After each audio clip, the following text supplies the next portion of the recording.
Thank you, Mr. DJ. Good morning, sirs and mas, colleagues and friends. Welcome to the 21st Chief Asiodu Memorial Lecture. We're glad to have you here. Shall we all rise, please, for the national anthem so we can start? Thank you very much.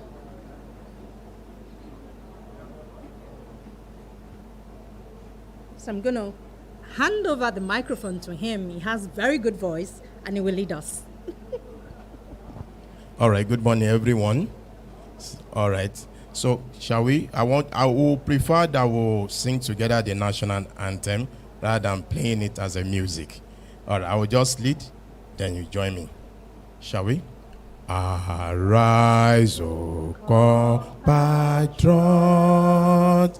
Nigeria's call obey, to serve our father's land with love and strength and faith. The labor of our heroes past shall never be in vain. To serve with all the might, one nation bound in freedom, peace and unity.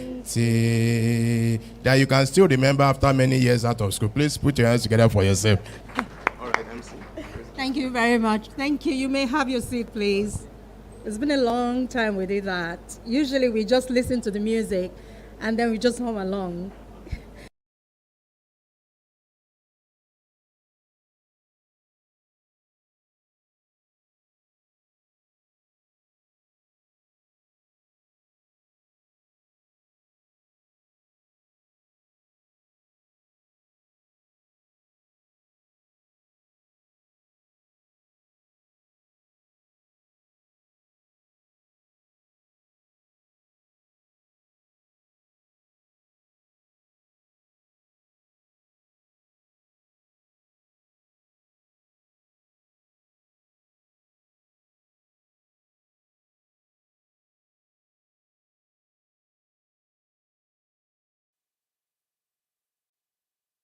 Thing, and I believe by the time we leave here today, we all will see that environment is just cleaning and being the sweepers on the road. It's about who we are and what we are.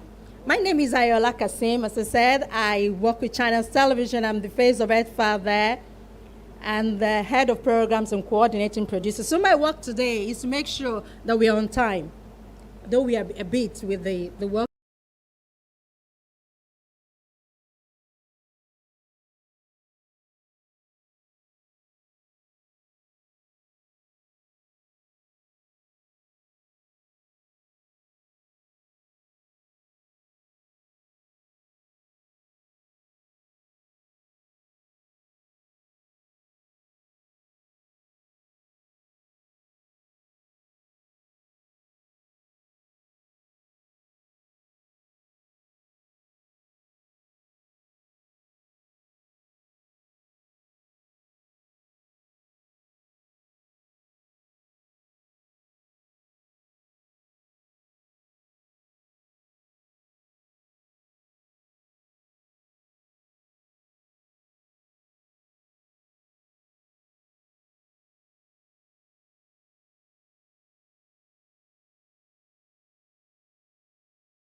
of climate change and biodiversity laws, we are going to have another swell time here.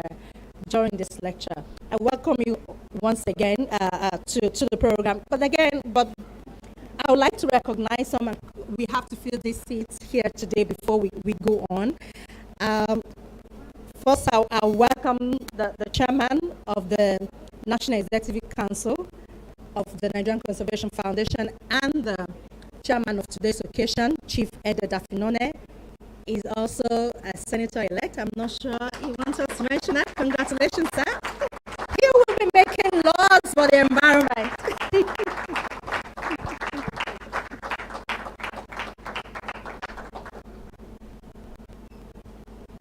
You're welcome, sir. And also, today's guest speaker, Mr. Martin Harper, all the way from the United Kingdom. You're welcome. I enjoyed the coronation service and the concert.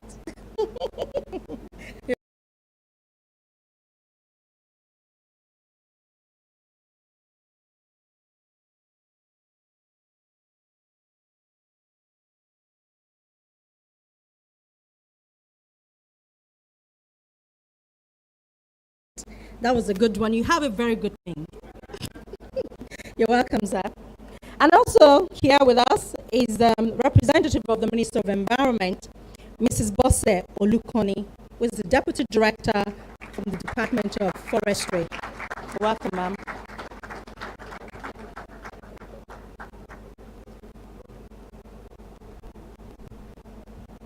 You're welcome, ma'am. And also, I have Oga, because I work with them, you know, when you have the senators or the reps, members of representatives that coordinate the activities of the Minister of Environment, and the environment, because you need information from them. So the chairman of the House Committee on the House Committee of the House of Representatives, that is Honorable Sam Onigbo.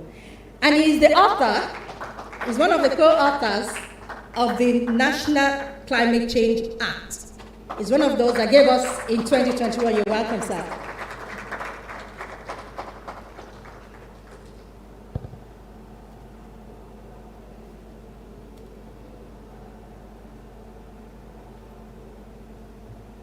You're welcome. And I have here also representatives of the Edu family. Mr. Koye Edu. All right, I've just been told that he will be here shortly. Sorry, I jumped the gun. So he'll be here shortly. Representative of Chevron, of the MD of Chevron, really, Mr. Esimaje Bricken. I hope I got that right. He is the GM, Policy, Government and Public Affairs. Chevron have been very good to the Nigerian Conservation Foundation, and they're one of those that help today's program, for us to have today's program. They've been really kind. Though, on one hand, some will say, oh, the people in the oil and gas are destroying our environment, but Chevron in their own way are helping restoring the environment. And of course, I have another guy here. He's a DG of the Nigerian Conservation Foundation. There are some people that make the presenters or the producers, people that appear on television to appear very brilliant, as if we are we are authorities in this department. It's people like Dr. Onoja, for instance. And then they will tell me nature-based solution, and I'm wondering, what is that? And he will tell it to me as if I'm a 6-year-old. And then you see me on telly and then smiling and telling you, oh, this is what you do with nature-based solution and all that. Is because he gave me what to say, actually. Thank you very much for all you do. Oh, okay, thank you so much. I know there are members of council here. There are quite a number of people. Honorable R.I.B. Adebi and husband, and that's member of BOT. You're welcome, ma'am. Yes. I have another guy in front of me here. That's Mr. Majako to me. He's an environment evangelist. Ismail is the biggest of them. You're welcome, sir. Also, Father Julius Olaiton, who is representing the Catholic Archbishop of Lagos. You're welcome, sir. And I also have Mrs. Miriam Lunge. She's the Nigerian Conservation Foundation Wildlife Ambassador. She's also a colleague. You're welcome. You're all welcome. I'm sure we're going to have a swell time here today, and then we're going to go out, as I said earlier, better than we came in. And I'm not here to do this. I'm just going to coordinate everything, okay? So I'm just going to hand over the microphone now to Chief Editor. Okay. You're welcome, sirs. You're welcome.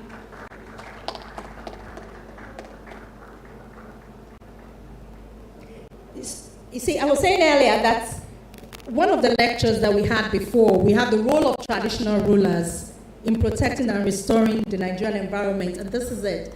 You see, they are the ones that they uphold the culture, and when you have them being present in occasions like this, you see their importance. You see, some people they see, like one of the people that we're going to be talking about today is doing something on owl, and I remember going up. They'll tell you if you see an owl, you should go back. Like it's a bad omen, but of course, then we're told all those things. We didn't know what the importance of these animals. But today, I can assure you,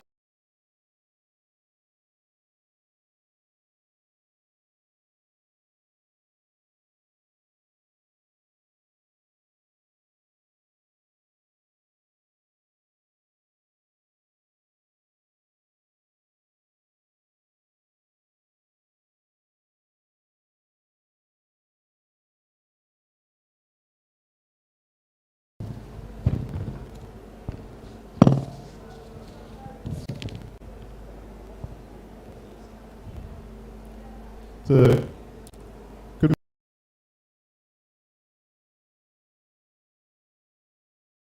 Mr. Martin Harper, Vice President.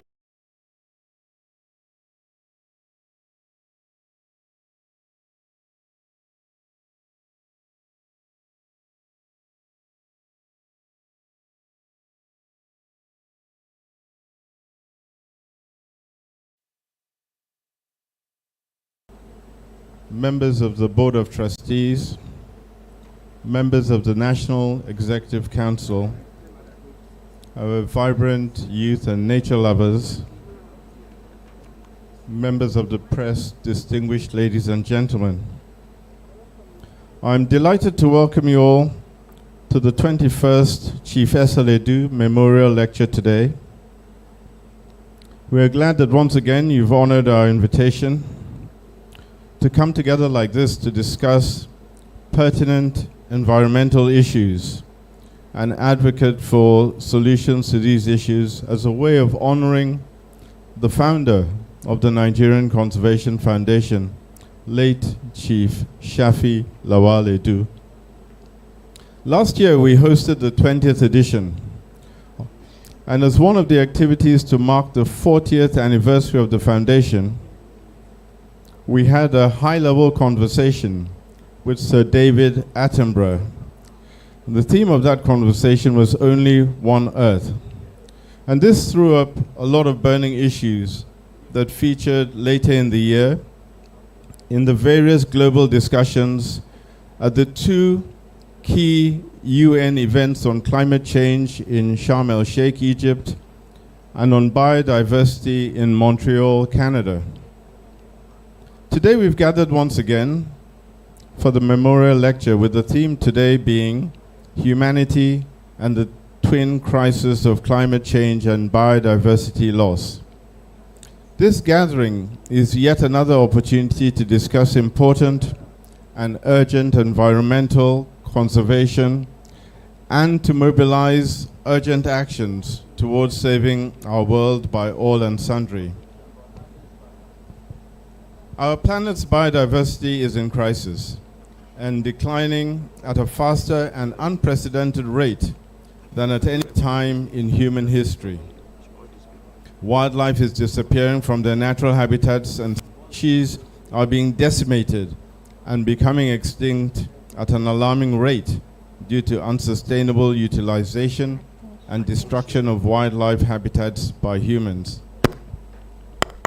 The devastation that climate change is causing and will continue to cause means that large-scale action is required immediately. Desertification, herder-farmer clashes, drought, etc. are a few of the impacts of the climate change crisis staring us in the face. We gather here today as stakeholders, from the government to academia, to businesses, to media, all with a singular motive of discussing, providing some logical solutions to these existential issues, and to propose same to the appropriate bodies. I know we are poised and ready for work. I'd like to appreciate our guest speaker, Mr. Martin Harper, for honoring our invitation. Mr. Harper has over 25 years global conservation experience, and I'm hopeful that his lecture today will help in setting an impeccable agenda that will help Nigeria and Africa to properly key into the global concerted effort to tackling the twin crises, climate change and biodiversity loss. I must also acknowledge Chevron Nigeria Limited. They have consistently sponsored this annual lecture for the last 21 years, and successive leadership of Chevron has continued to uphold this legacy. Great commendation and appreciation must also go to the family of our late founder, the Asiodu, particularly his children who bear the torch. Posterity will always remember and reward you.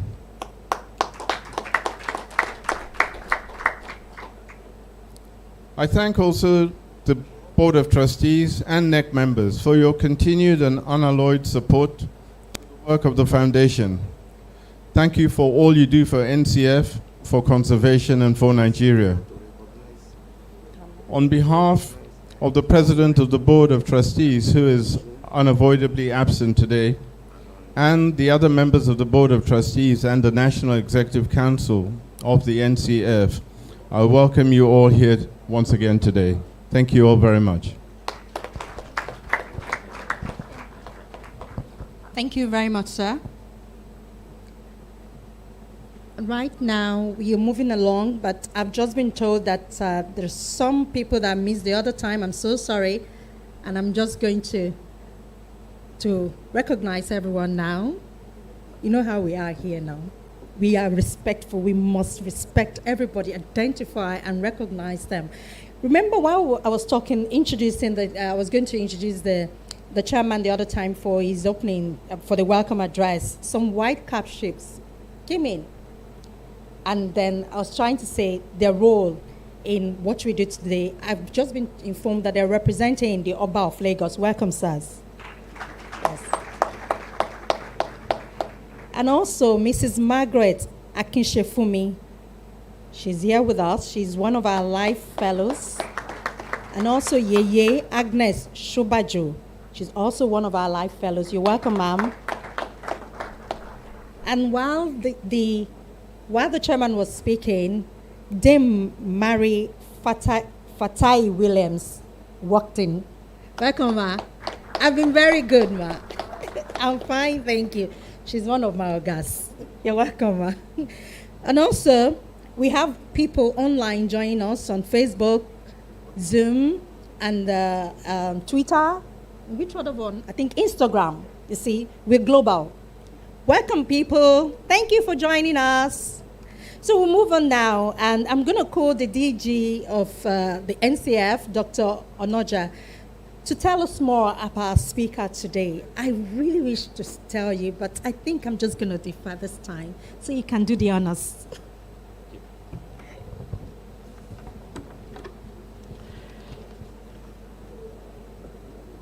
Mr. Martin Palmer is the acting CEO designate of BirdLife International, with over 25 years experience of conservation leadership. He currently serves as the BirdLife International's Vice President, Regions and Partnership. Prior to this, Mr. Palmer was the Regional Director for Europe and Central Asia, supporting the work of BirdLife partners in 43 countries. He joined BirdLife in 2021 having spent the previous decade as Conservation Director for the Royal Society for the Protection of Birds, RSPB, which is the BirdLife partner in the UK. He has also worked for Plant Life International and Wildlife and Countryside Link.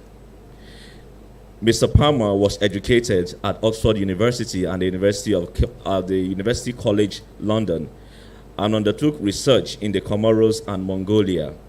He has served on many not-for-profit boards and is currently an advisor to the recently launched Real Wild Estate Company, the UK's first ecosystem and species restoration business offering sustainable financial returns. He wrote a blog for the RSPB nearly a decade and has recently started writing a monthly BirdLife blog on the UN Decade of Ecosystem Restoration. Ladies and gentlemen, I present to you Mr. Martin Palmer, our guest speaker.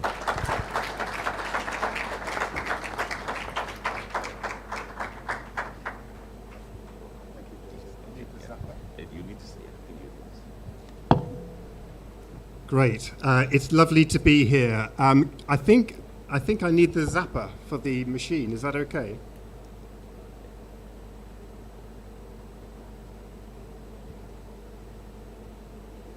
I don't have the zapper, yeah. But while I'm waiting, just to say it is absolutely wonderful to be here in Nigeria for the first time.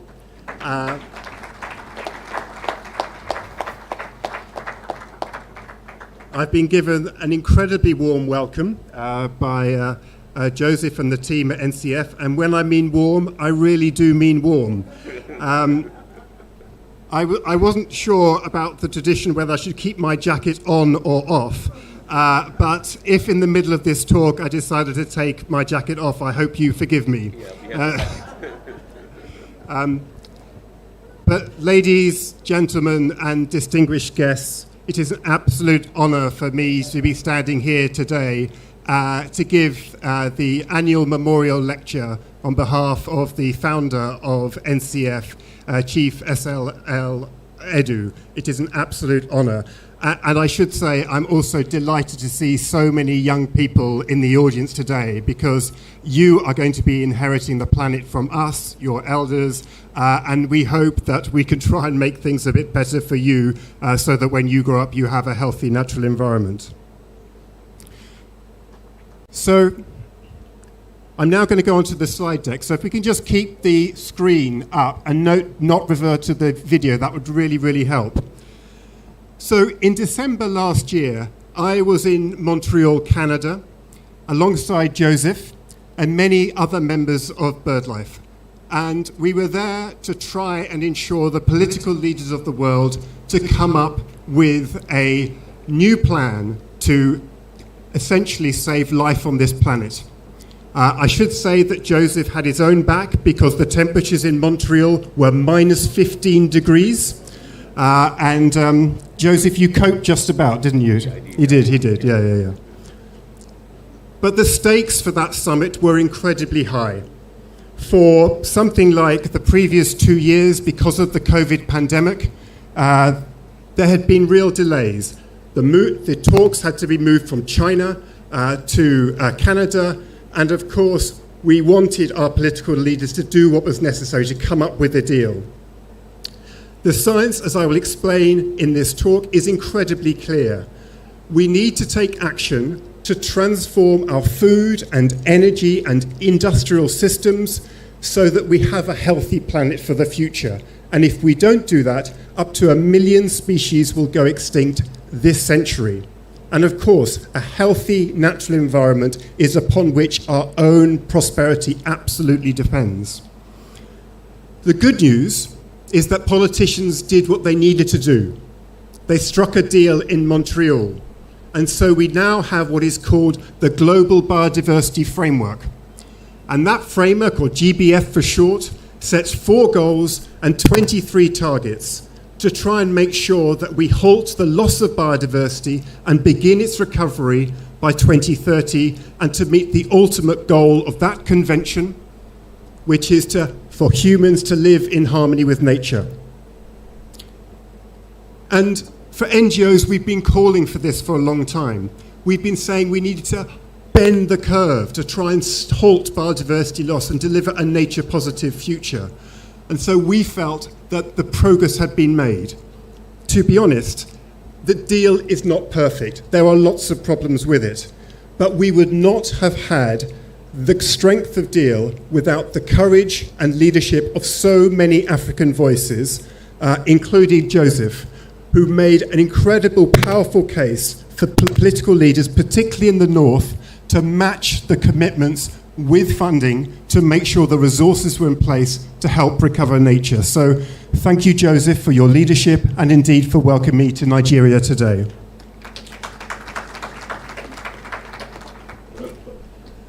So you heard a little about me in the introduction. So I've been around nature conservation for a while. I've been fortunate enough to work for some great organizations like the RSPB and now BirdLife International. But my story started basically being excited by the wonder of the natural world. I was fortunate enough to be the son of a biology teacher and an Anglican vicar. So perhaps it was inevitable that I would end up caring about nature and being passionate to try and save it. And for 19 years, I've been part of this incredible family called BirdLife International, first with RSPB and now with the Secretariat. And I really see my job as, I should have said, I think we might have lost a couple of slides, but what I should say actually, the RSPB itself was founded on the back of Victorian women's outrage at the use of feathers in the hat trade, which is an astonishing thing in itself. But the women at the centre, a lady called Emily Williamson, she was the architect of the creation of the RSPB in 1889, and together with a bunch of men, always a powerful woman behind a bunch of men, campaigning to end the use of feathers in the hat trade. And RSPB joined forces with similar organisations in the US and also around the world in places like Holland to create what we know today as BirdLife International. But what I was going to say was that my job in many ways is to try and ensure we support leaders to project hope and optimism that we can actually improve the natural world. And to be honest, that's quite challenging because we get bombarded daily by difficult statistics about what's happening to nature and what's happening with the climate crisis. And I'm going to share with you some of those stats today. But my job today is to try and ensure that you leave feeling hopeful and feeling optimistic. Now, I'm not talking about blind hope, and I'm not talking about blind optimism. Because for me, hope comes from real action, and optimism comes from evidence of success. And I believe in the BirdLife family, there's loads of examples of how we've transformed the natural world to benefit nature. So, I'm going to give you some examples of what we've been doing, but I need to set the scene. First by telling you about BirdLife, who we are and what we do, but then also to remind you about some of the stats, about the climate crisis, about the state of nature. And then I'm going to give you a case study based on here in West Africa about what we're doing to tackle the nature and climate emergency in an integrated way. And to close, I hope to draw out some lessons which perhaps may be of benefit to Nigeria as you play your part in tackling this global crisis. So I'm just going to check which slide's coming next. It's a bit of a mystery. Let's see what happens. There's my hope and optimism. And there's my hope leading to from action and optimism, evidence of change. So yes, BirdLife International, we are a global partnership of 119 organisations around the world, and we are active in 115 countries. And you can see just ringed, if you've got very good binoculars or good eyesight, that logo ringed is the Nigerian Conservation Foundation. And NCF we are very proud to have as our partner here in Nigeria. We have independent national organisations in 115 countries and in all continents around the world. And it is a privilege to be supporting these incredible leaders all around the world. And together, we are absolutely united in our desire to act locally and indeed globally for nature, for the climate, and for people. And we know that we have to act this decade. This is absolutely the decade where we as a society need to change. So, In the last 12 months, we have seen some extraordinary examples of the impact of the climate crisis and indeed how human activity is shaping our planet. In my continent, Europe, we've seen incredible heat waves and the most intense fires affecting the Mediterranean, for example. We've seen iconic wetlands, such as the Cota de Llana in the south of Spain, dry up, which is not great for wildlife. You can see from the images at the above, it's usually incredibly important for species like flamingos, but last year, due to incredibly intense heat, but also because of unsustainable water abstraction for strawberry farming, the site completely dried out. And that's a disaster for wildlife. But it's not just in the Mediterranean. In the Horn of Africa last year, most incredible drought was affecting 22 million people who are at risk of famine as a result of that intense heat. And of course, it's not just about not enough water, it's also about too much water. And here, this image is from Pakistan, which experienced intense flooding just last year. So all of these extreme events can be linked to climate change. They can be linked to our dependency on fossil fuels and the increasing concentration of greenhouse gases in the environment. And we know, sadly, that things are set to get worse. So even if we were to stop emitting any greenhouse gases tomorrow, we know that sea levels are going to rise. But if we carry on in the current path, then through a combination of melting Greenland ice sheets in terms of the warming of the seas, we can predict that if we allow the world to increase average global temperatures by 2 degrees, compared to pre-industrial levels, that sea levels rise could between 2 meters and 6 meters in our lifetime. And that had an appalling consequence for all coastal communities and indeed for islands around the world. So that is what is at stake. And so when global scientists came together to produce what they called their 6th assessment report, the scientists from the Intergovernmental Panel on Climate Change, they produced the latest science and projected it and explained what our understanding was about current climate impacts and the trajectory. And the UN Secretary General, Antonio Guterres, used this quote to accompany this report.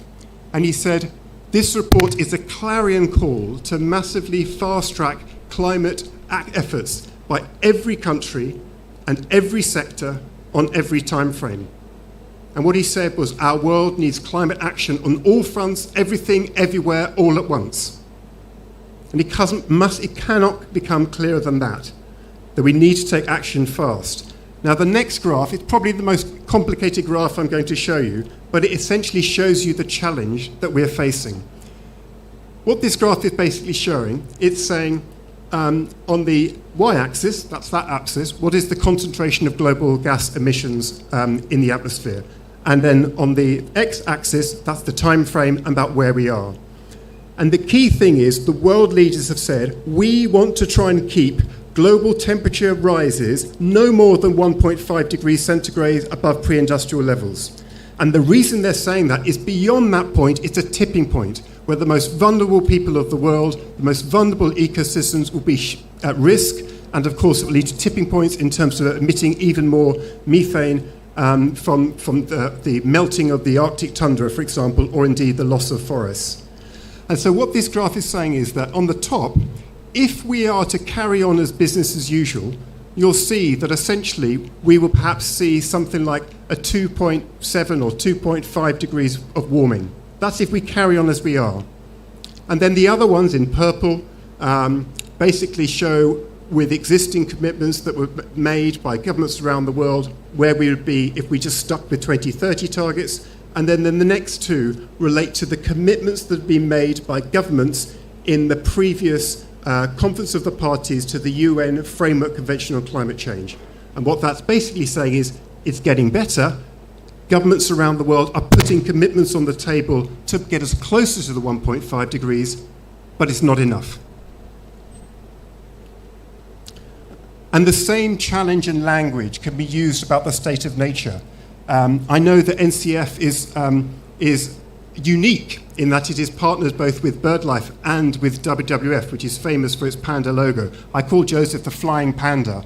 But one of the great things that WWF produces every year is its Living Planet report alongside the Zoological Society for London. And what they've done is they've looked at the change in the relative abundance of a group of species, mainly vertebrates from around the world. And they've basically showed that on average, we've lost 69% of abundance of vertebrates since I was born. So for me, it's shocking because pretty much every graph that ever shows the decline in nature starts in 1970, the year that I was born. So it's particularly pertinent for me. 69% of relative abundance of populations have been lost. But as you might have guessed from my organisation's name, we know a lot about birds. And actually what I'm now going to present to you is the state of the world's birds, which we launched as our centenary last year. So birds for us are important because they are incredibly visible. You see birds every day. They're also really well studied. Many of them are very beautiful, like your national bird, the black-crowned crane, which I showed at the beginning of this talk. But the other thing about wild birds is that in many ways they are indicators about what's happening to the rest of the natural world. In many ways they are like the canaries of the coal mine. So when birds suggest they're in trouble, it's almost certainly the case that other bits of wildlife are in trouble. And if wildlife's in trouble, then we as a species are also in trouble. And what this combination of slides, which I'm about to show you, basically illustrates, and you may not be able to read all of it, but whenever we've done any studies in any parts of the world, and it's not coming up here, you see declines, whether it's in South America, or in Africa, or in Europe. And what this slide would have showed is that in the United States, they've demonstrated that they have lost something like 2.9 billion birds since 1970 in the US. And in the European Union, in the last 40 years or so, they have lost 600 million. So there's 600 million fewer birds today than there were 40 years ago. And overall, 49% of species are declining, and just 6% are increasing.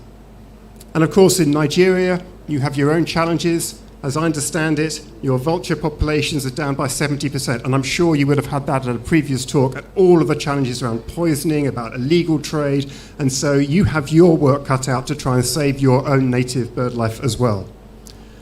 And again, sadly, this slide hasn't come up, but essentially what we've shown is that of all the species we've been able to detect change, we've found that 1 in 5 species that we've been able to look at are essentially in need for conservation concern, and 1 in 8 are at risk of extinction. 1 in 8 of all birds all around the world are at risk of extinction. And this slide, again, you'll have to believe me, essentially this will show that extinction risk is increasing. So when we've done produced reports about what's happening to the state of wildlife year on year, the number of species that are actually at risk is increasing quicker than the number of species which were able to improve their status because of conservation action. So the good news is that, one of the things that birds can do is we're not just about documenting declines, we can also understand why different species are at risk. And so what the different pressures that birds are facing. So we can interrogate wildlife around the world, and we can look at, so why are the reasons for their decline? And I'm pretty sure that this slide won't be able to show you, but essentially we have this bubble diagram which shows the relative threat faced by different drivers of decline. And what you would have seen is a big bubble which relates to agriculture as a driver. You would have seen another bubble about the same size which looks at illegal logging and deforestation as a driver, and you would have seen another bubble which relates to climate change. And essentially, they are the primary causes of decline, but there are many others, and not least, for example, the continuing economic development. And I've seen firsthand in Lagos, when I went to the Lekki Conservation Centre, in the last 20 years, the amazing amount of destruction of natural habitat. And it's happening now, and it's been happening this decade. But you might say, well, why does the loss of biodiversity matter? Surely we as a species can cope with the loss of other species.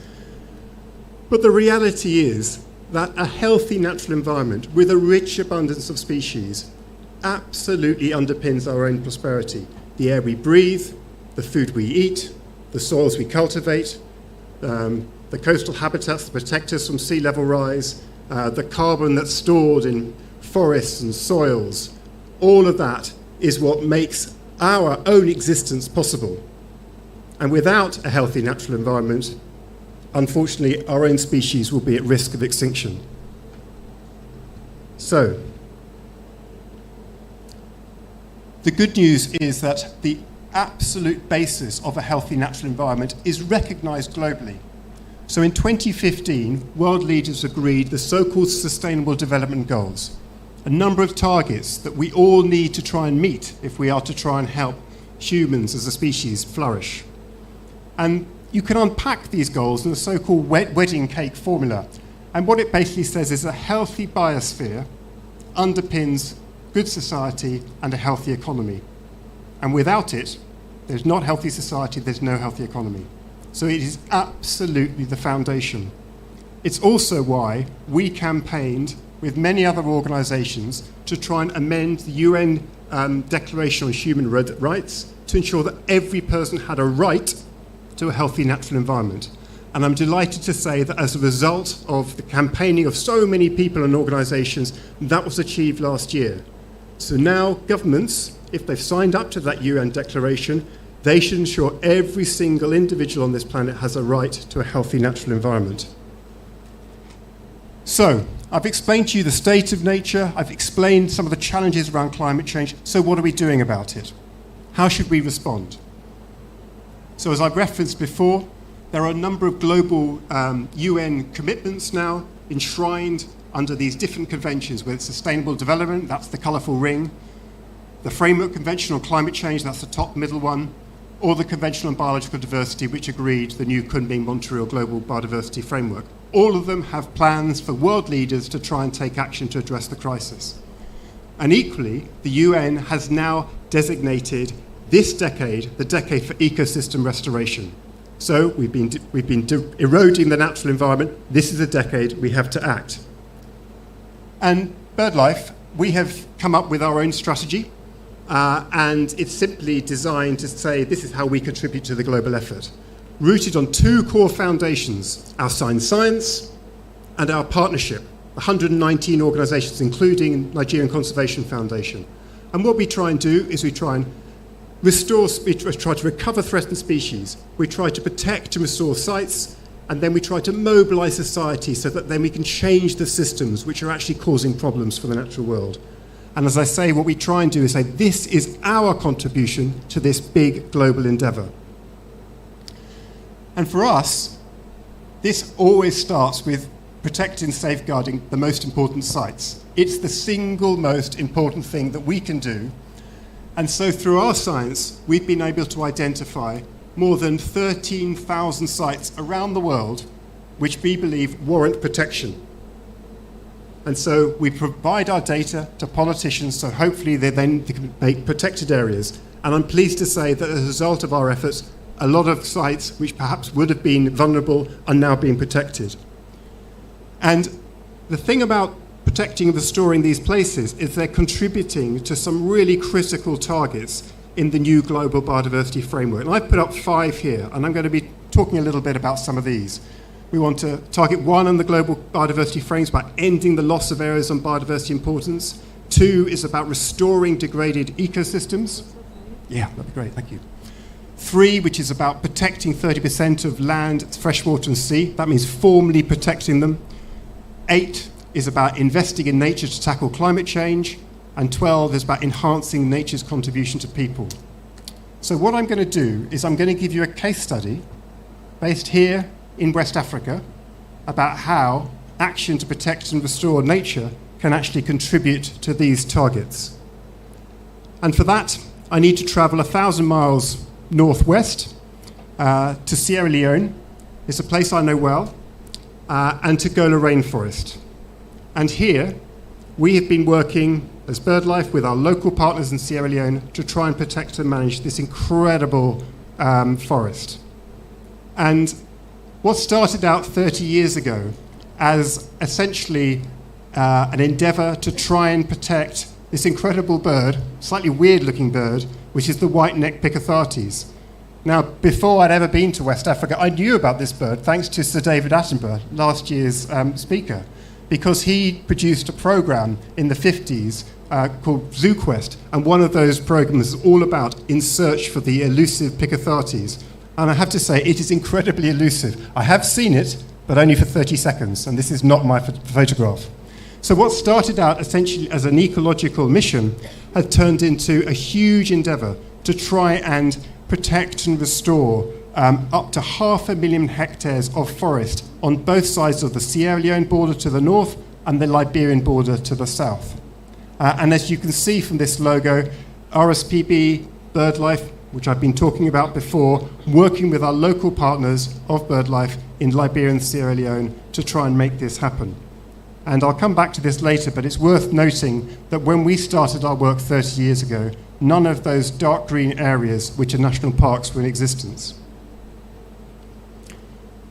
And Gola is not just important for wildlife, it's also home to 114 communities who we work with. And the forest itself locks up something like 5 million tons of carbon. So it's vital for people and for a stable climate.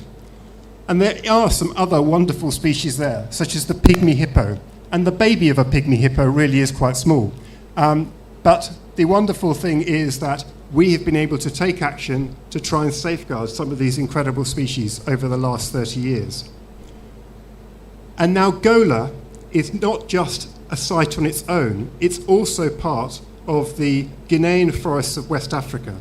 And this little map here, where it shows in red the range of the Guinean forests of West Africa. And as you can see, it does straddle all the way into Nigeria and Cameroon, if you look at the red line. And the thing is about the Guinean forests of West Africa, you may not know this, it is one of the 35 most important areas for biodiversity on the planet, which is why so many of us are working so hard with local partners to try and protect and restore it. And over the last 6-10 years or so, on behalf of the Critical Ecosystem Partnership Fund, BirdLife has been working to try and implement a plan to work with local communities to provide them financial support so they could play their part in restoring these forests. And pleased to say 60 organisations have benefited over the last few years.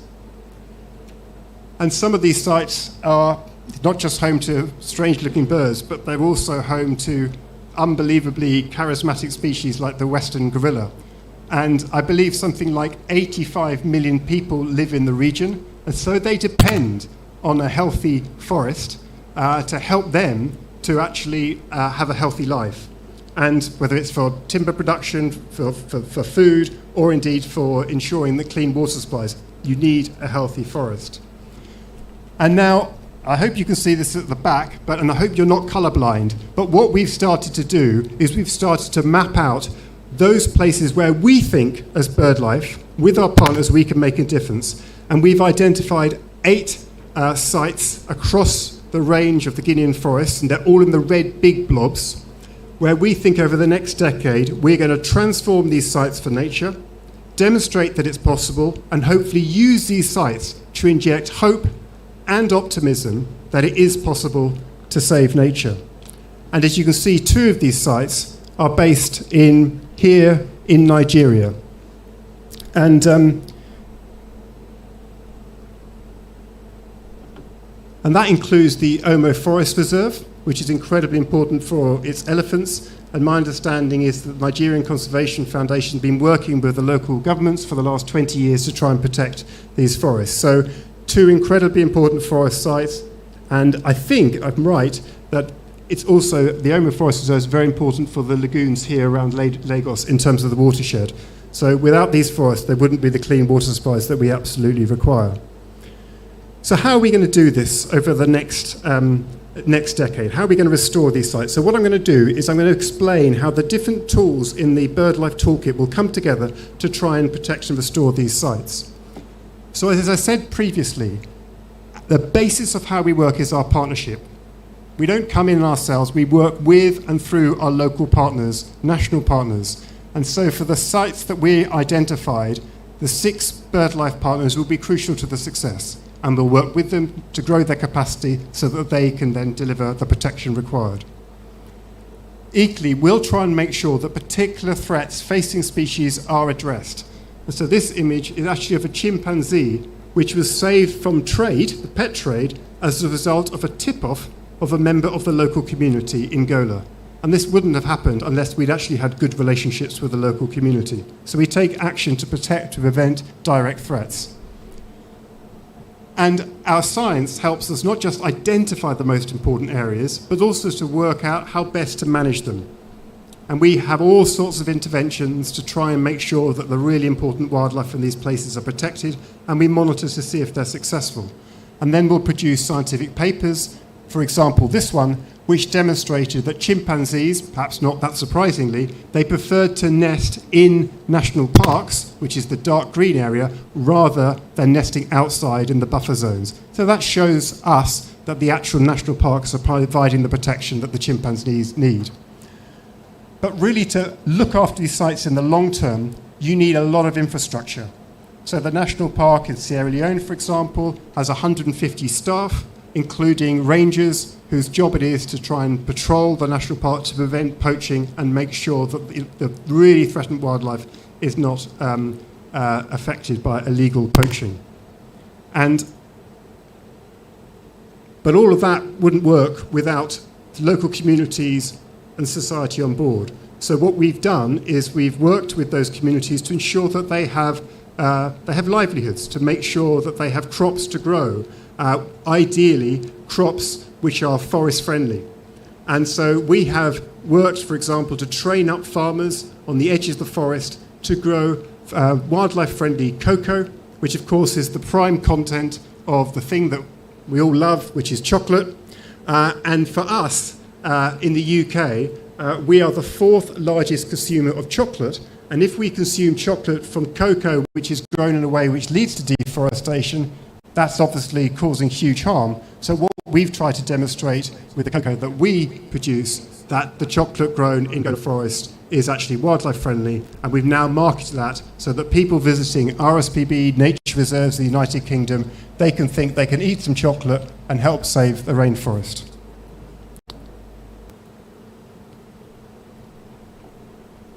If you ever see these bars of chocolate, surprisingly, I like plain chocolate. The milk chocolate's actually better, but there we are. The people on the head table can't see these chocolate bars.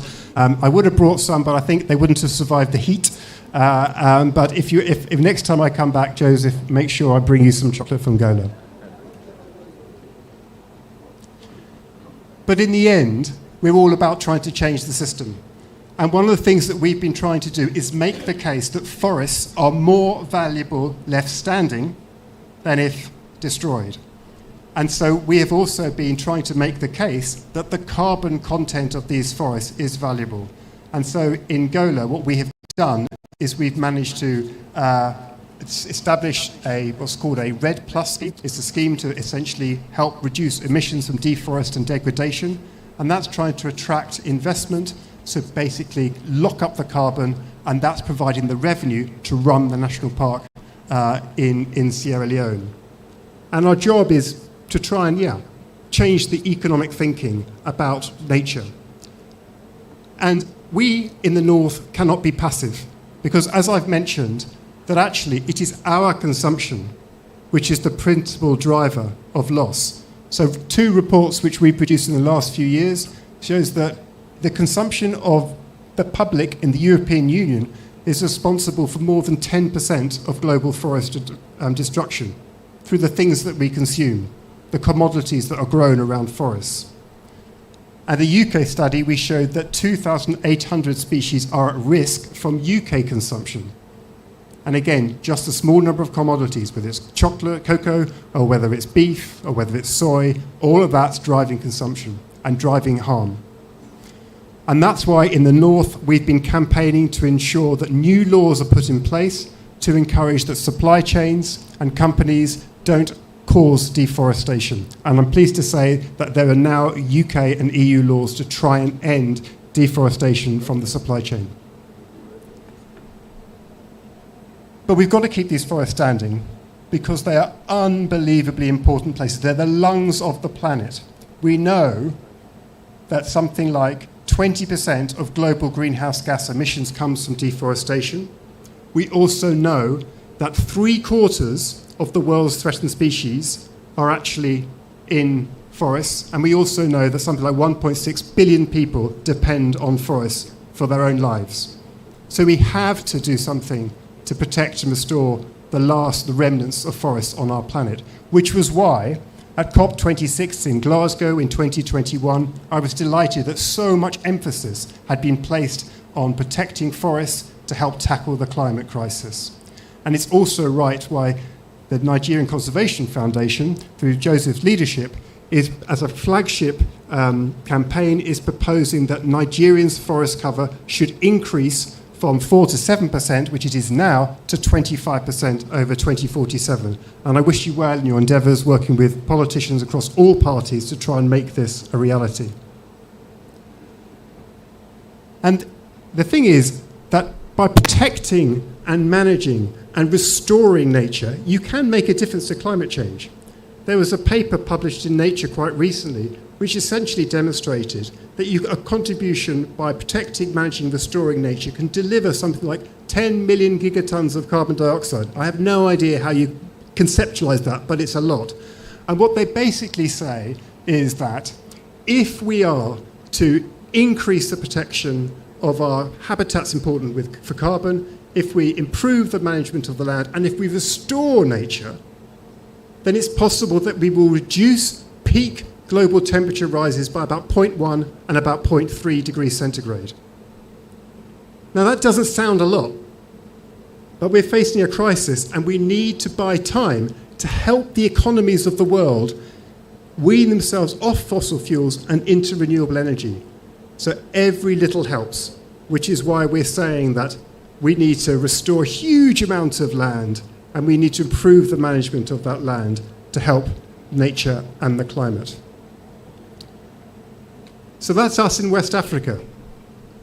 But for us, it doesn't stop there, because we're a global organisation, and what we're doing in West Africa, we're trying to compete in other parts of the world, in Asia, and also here in Argentina, in South America. And really, just to close my case studies, I wanted to say that we're pretty much replicating the same approach that we're doing here in the Guinean forests of West Africa as we are in the Atlantic forests. And the Atlantic forest is incredibly important. It's another one of the world's most important areas for biodiversity in the world. And here there's something like 900 or so bird species, many of which are endemic, found nowhere else in the world. And we're working with our partners in Argentina, in Paraguay, and in Brazil to try and save these forests. Exactly the same approach.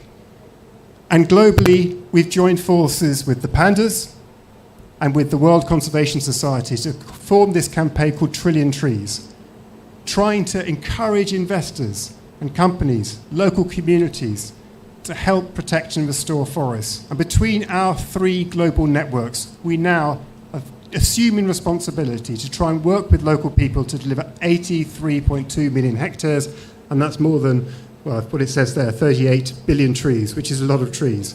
So that's our global ambition around forests. So for us, forest conservation, forest protection is absolutely the way in which you integrate the response to the nature, climate, and indeed human crises that we're facing at the moment.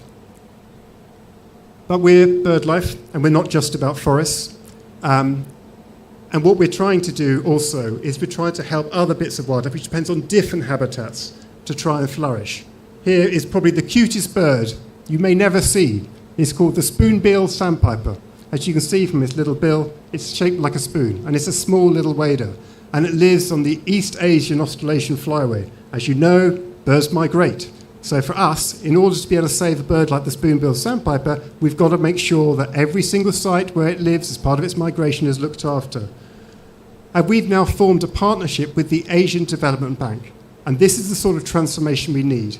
And what they've done is they've put on the table $3 billion over the next 20 years to try and support 10 countries, protect up to 50 or even 100 sites, to protect 500,000 hectares for nature. And they're doing this not just because of the millions of birds and the 200 species that are there, but because they know that humans, particularly those living at the coast, depend on these coastal wetlands to help them deal and cope with the consequences of climate change. And of course, if you manage those sites well, they can provide really good sustainable livelihoods. And just my final little example of what we do, which I think is really pertinent given where we are today and obviously our host, is the transition to renewable energy. And one of the things that we've been trying to do, we are keen to see renewable energy embraced around the world. But if you put it in the wrong place, it can cause harm for nature. You'll be pleased I'm not going to show you videos of wind turbines hitting griffin vultures as the turbines go through. If they're put in the wrong place, they can cause direct harm, loss of habitat. And so we've been working in places like the Middle East, here in Egypt, to try and ensure that renewable energy sites, farms can be deployed in ways in harmony with nature. And we're now, the Egyptian government is now recruiting bird monitors on the ground to detect when migratory birds are coming in. And backed up with some radar, who can then detect what's coming in, they can then switch off the wind farms, essentially shut down on demand. And so the blades stop turning and the birds can fly through. And a colleague of mine was out in Egypt recently, and he said they've reported something like 700,000 individual birds has gone through that wind farm you just saw, and the number of birds that actually collided is less than 10. So it's working. It is possible to deploy renewable energy in harmony with nature. So, through these three stories that I've been telling you this morning, and getting hotter as I've been doing this talk throughout, whether it's about our work on forests, our work on renewable energy, or trying to help the migratory birds and the coastal sites across the East Asian flyway, we're trying to demonstrate that it is possible to tackle the nature and climate emergency in an integrated way, protect and invest in high carbon natural habitats, help humans adapt, particularly at the coast, to the changing climate, and of course to deliver renewable energy in harmony with nature. And our hope and belief is, by telling these stories, we can give you all and others hope and optimism that it is possible to tackle the nature and climate crisis. So what are the lessons from this success? What can you learn from the stories that I've been telling? Well, here are 5. The first thing is to remember the UN Secretary General, Antonio Guterres' words. Remember the urgency. Everything, everywhere, all at once. This is the decade we have to act. I think it's important to think big and act at scale and be prepared to change the system. It's not just about the sites, it's about what's driving those declines. None of this works without lasting collaborations. Businesses, governments, funders, and especially local communities. It does not work without that. And for us, our science is what drives our action. It gives us confidence, we've got the answers, and it also gives us the creativity to find solutions. And as I've been saying throughout this whole talk, my belief is the success that we can demonstrate can actually drive more action from others. But for real hope and real optimism, all of us have to play our part. And to my mind, that means action by governments. They've been signing up to these global commitments, whether it's a global biodiversity framework or the Climate Change Convention. And the job of the governments is to basically translate those commitments into laws and policies. It was wonderful to hear about the Nigerian Climate Change Act, which was enacted relatively recently, 2021, under your leadership, sir.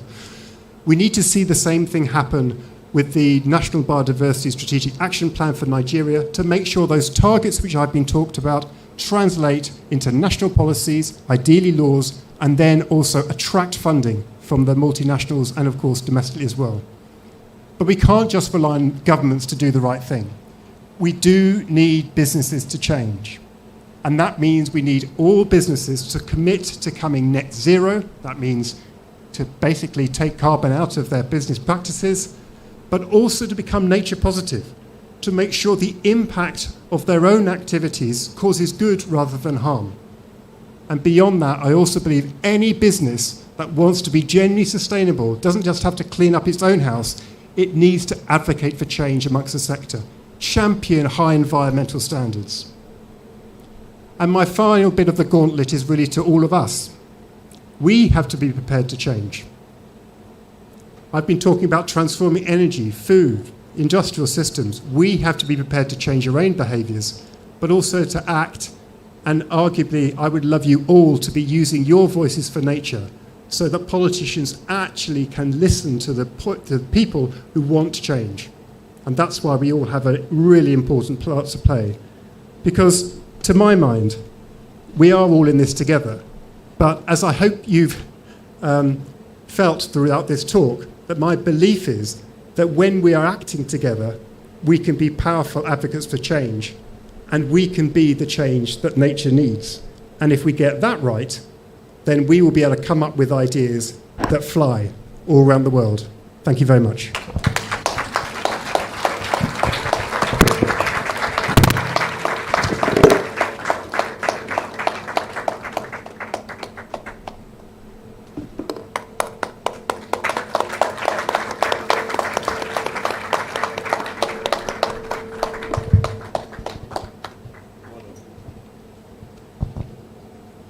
Thank you very much, sir. Thank you. I told you. I said you live better than you came. Yes, we are going to be better than we came.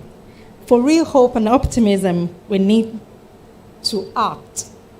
All of us need to act. Every one of us, from government to businesses, you and I. I know you have a lot of questions because after all these things, after all these talks, usually you have one or two things to act. I said to you, most times they have to tell me as if I'm 6. So I know you have questions as well. But before that, just keep framing the questions. I'm coming to you. Then you can ask all the questions. We have the time. Not all the time in the world, but we do have time for your questions. But before that, I'm just going to acknowledge some of our council members and fellows that just come in while the lecture was going on. So I have here Mr. Ikechukwu Ndubuisi, who is the representative of the president of Chartered Institute of Bankers of Nigeria. You're welcome, sir. And Mr. Kunle Falola, who is a Life Fellow. You're welcome, sir. Also, Professor A.T. Olawumi, who is representing the Vice Chancellor of TASUED, Taisholari University of Education. And also have Professor Roslyn Egmowa from the University of Lagos, Barrister Sunny Adewale, who is a Life Fellow. You're welcome, sir. Retired Admiral AOS Okoja, who is a council member. Welcome, sir. He's also here with his wife. You're welcome, ma'am. Mr. Godwin Atigan is our Life Fellow. Welcome, sir. Mrs. Victoria Onoha, Head of Environment and Green Manufacturing, is representing the DG of Manufacturers Association of Nigeria. You're welcome. Mrs. Comfort Nwanko, the chairperson of NIIA Lagos. You're welcome. We also welcome all our corporate partners and fellows of the NCF. You're all welcome. And then I have here students too from different secondary schools. You're all welcome. So glad each time I see all of you here because the message today is actually, most of it is for you because you're going to take it on from here. Most of the adults here, they are set in their ways. When you tell them don't eat meat, they look at you like, are you okay? But I know you have choices to make and things to do. So I'm really glad you're here. And then I know we have Dodon Barrack School, Badore. Is it Rodon School, Badore? Methodist Boys High School, Victoria Island. You're welcome. The Cherub Schools, Badore. Watercress Schools, Satellite. D-Top Secondary School, Iba. You're welcome. Treasure Kant Secondary School, Iba. You're welcome. And also Absolute Radiance, Iba. You're also welcome. Berkeley Secondary School, Igodo, you're also welcome. Falomo High School, you're welcome. And we have representatives from the University of Lagos as well. Urban and Regional Planning Zoology Department, you're all welcome. And Natural Science, Integrated Science, you're also welcome from the University, from Adeniro Ogunsoya University of Education, Ijanikin, Lagos, you're welcome. Also representative from Biology Science, Yabatech, you're all welcome. Thank you for joining us today. And it's now the question time. I know you all have questions. I'm going to come down. I'm going to give priorities to the youths here today. I know adults too do have their questions, but I want the youths to have their voices heard and their questions answered because they have a lot to do. So I'm going to come. Please, if you have questions. Priority to those at the back. I know Uncle here has a question. Questions. Ma'am, okay. Where are the ladies now? Yes, Mom, I've seen what. Okay. One, please, questions. After now, no questions again. Because we have our online audience too. I know they have questions as well. Please, ma'am, you're number one, I'm coming to you. Ma'am, you're number two, ma'am. I'm coming to you. Uncle here, I'm coming to you. All right. Okay. Yes, so please, let's start from here. Kindly make it very, very brief, ma'am, here.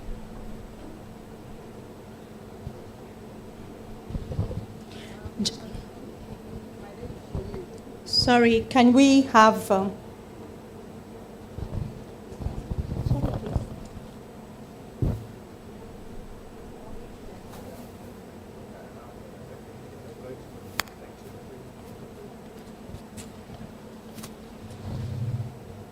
Shall I bring mine?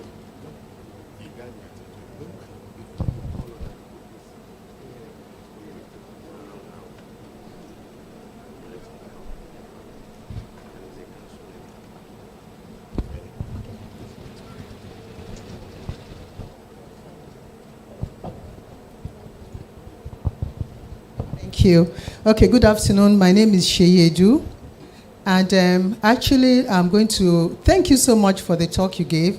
In one of the slides, and you said that you are trying to help restore 38.6 million trees. And this is fantastic. I just want to share, like there was a time I was in Nairobi, and I was overlooking from my hotel room, I saw a building, and there was a tree right in the middle, in a funny place. And I asked someone that, how come they didn't cut the tree when they were building? And I was told that in Nairobi, you're not allowed to cut a tree without permission from the government. And in most cases, the government will never approve. So whatever you're constructing, you have to construct it around the trees. Now we're in a country here in Nigeria where we cut trees with a heartbeat. We don't even think about it. We fell trees anyhow. As long as it's on our way, we just disrupt it. So in a country like ours, and particularly also this question is the chairman, sir, on the House Committee on Environment. I know you passed a bill recently, and I've not read the bill. But is there anything in that bill, or in the law, that says that we cannot cut down trees without permission from the government? Because that's the only way we can maintain what we have and restore what we have lost. Thank you very much. Thank you, ma'am. So do we need permission to cut down trees? That's the question.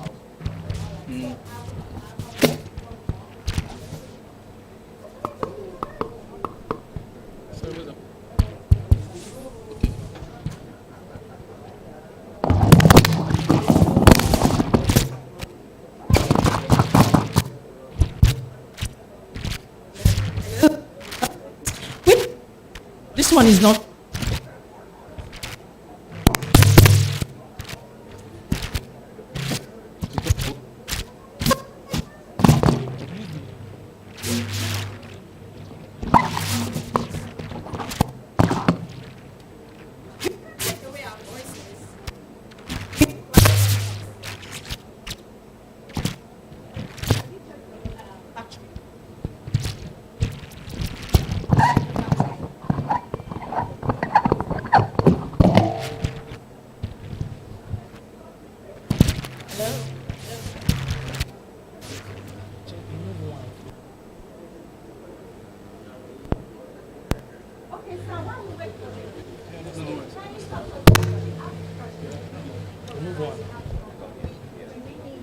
Check 1 2.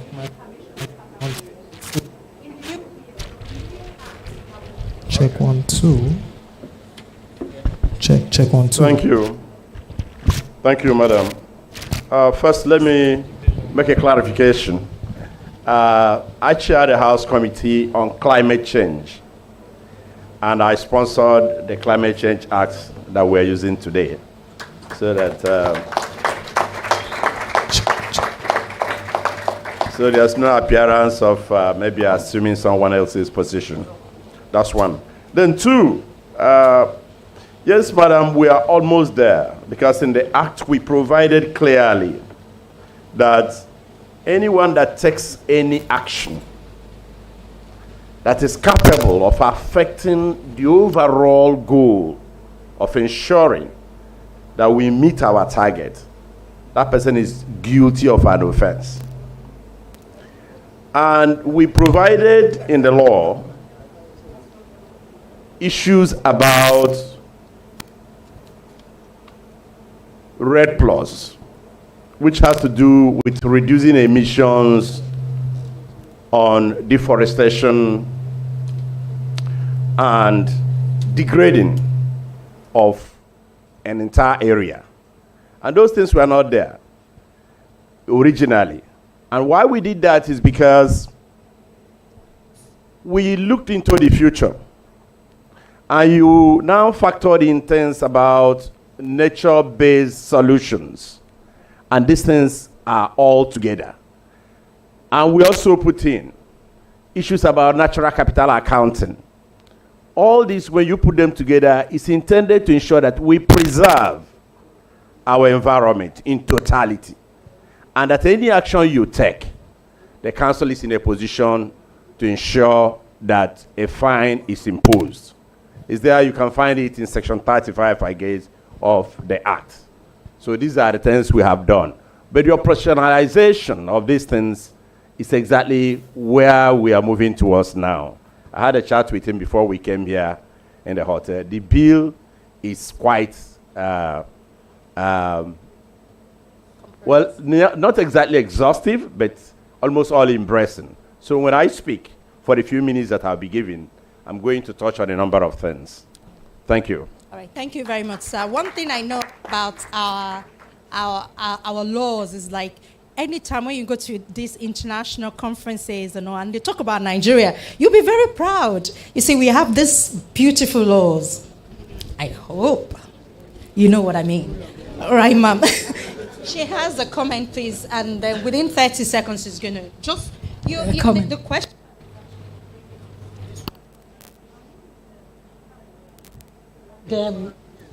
Koshe.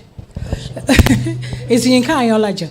But I can inform you that the Lagos state government has a law about you cutting down trees. Now, in GRA, there's a colony of bats. They live there.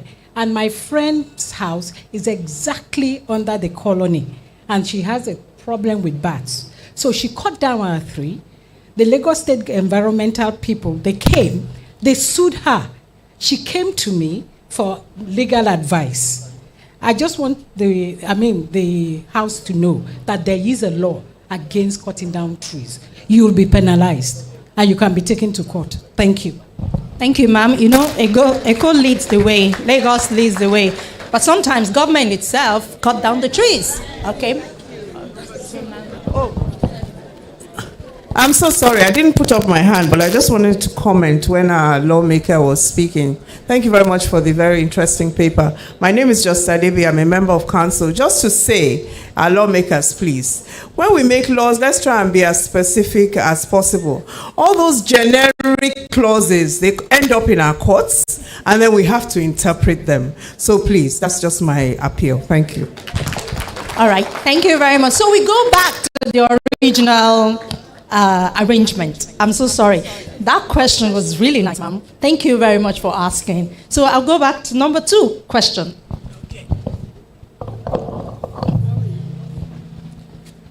Good afternoon, everybody. I think we're in the afternoon, aren't we? Good afternoon, everybody. I would like our guest speaker to look at CSR and giving back to the society. I'm touched by your real hope and optimism. My name is Yeye Adenike Agnes Shobajo. I'm a life fellow of the Institute. I'm a CSR advocate.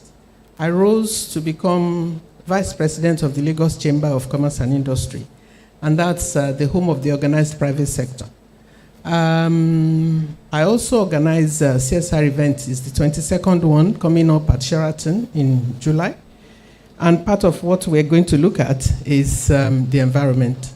I would like you to kindly give us an insight into how CSR is in the UK and in line with your table of content on real hope and optimism. Thank you. Thank you very much. So it's CSR in line with your real hope and optimism. So I'm going to take two more. There's a jump? Okay. Thank you.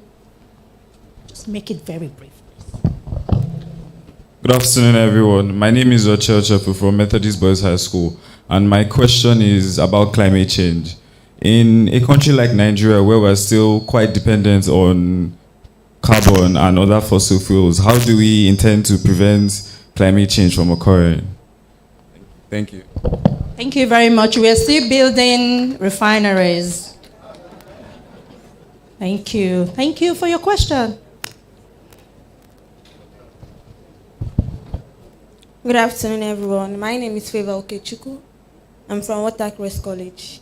My question is, what is BirdLife International doing to carry youth along in environmental conversation? Thank you. That's a beautiful one. What are you doing with youth? How are you carrying them along? So you're going to answer these questions now.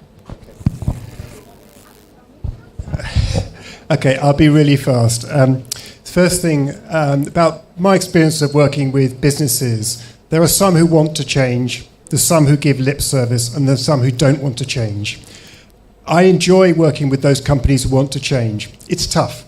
But so, for example, we have had corporate partnerships, particularly with those in the mineral sector, the aggregate sector, companies like Heidelberg Materials or Sibelco in the UK and in Europe, or indeed even Cemex, a big Mexican company.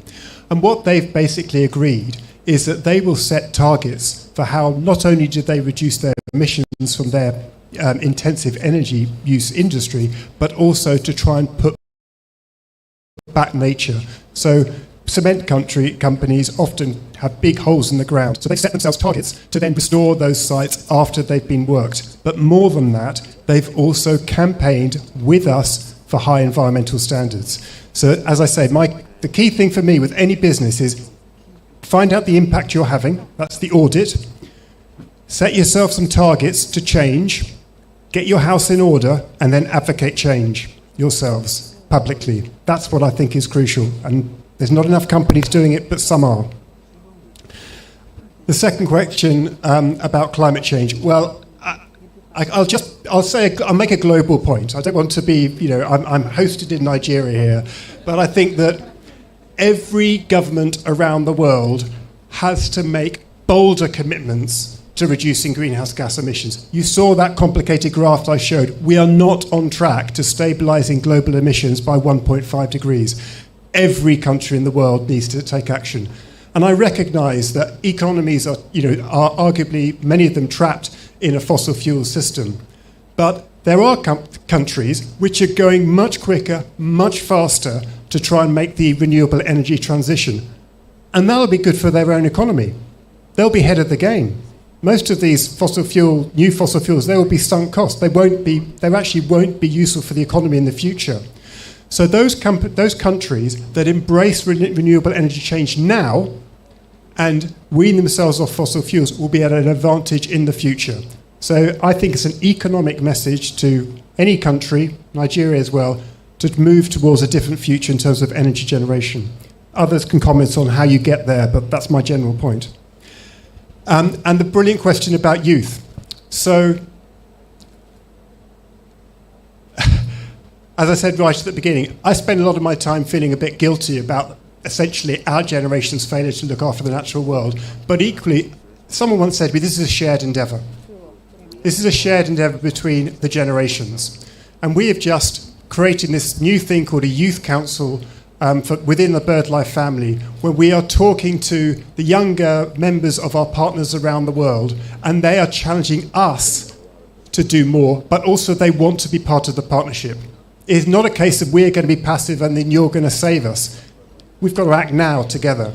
So we've been trying to build bridges with some of the younger members. They came to our World Congress in Cambridge, UK last year, and they challenged us and our governing body to do more, to be partners in the change you want to see.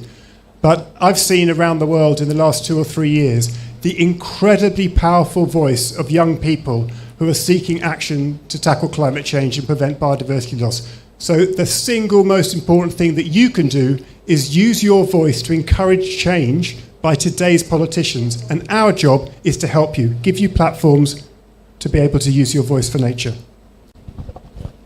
Let me add something. Thank you. I'll just do my intervention from the angle of the question from the youths. We have good news for the youths.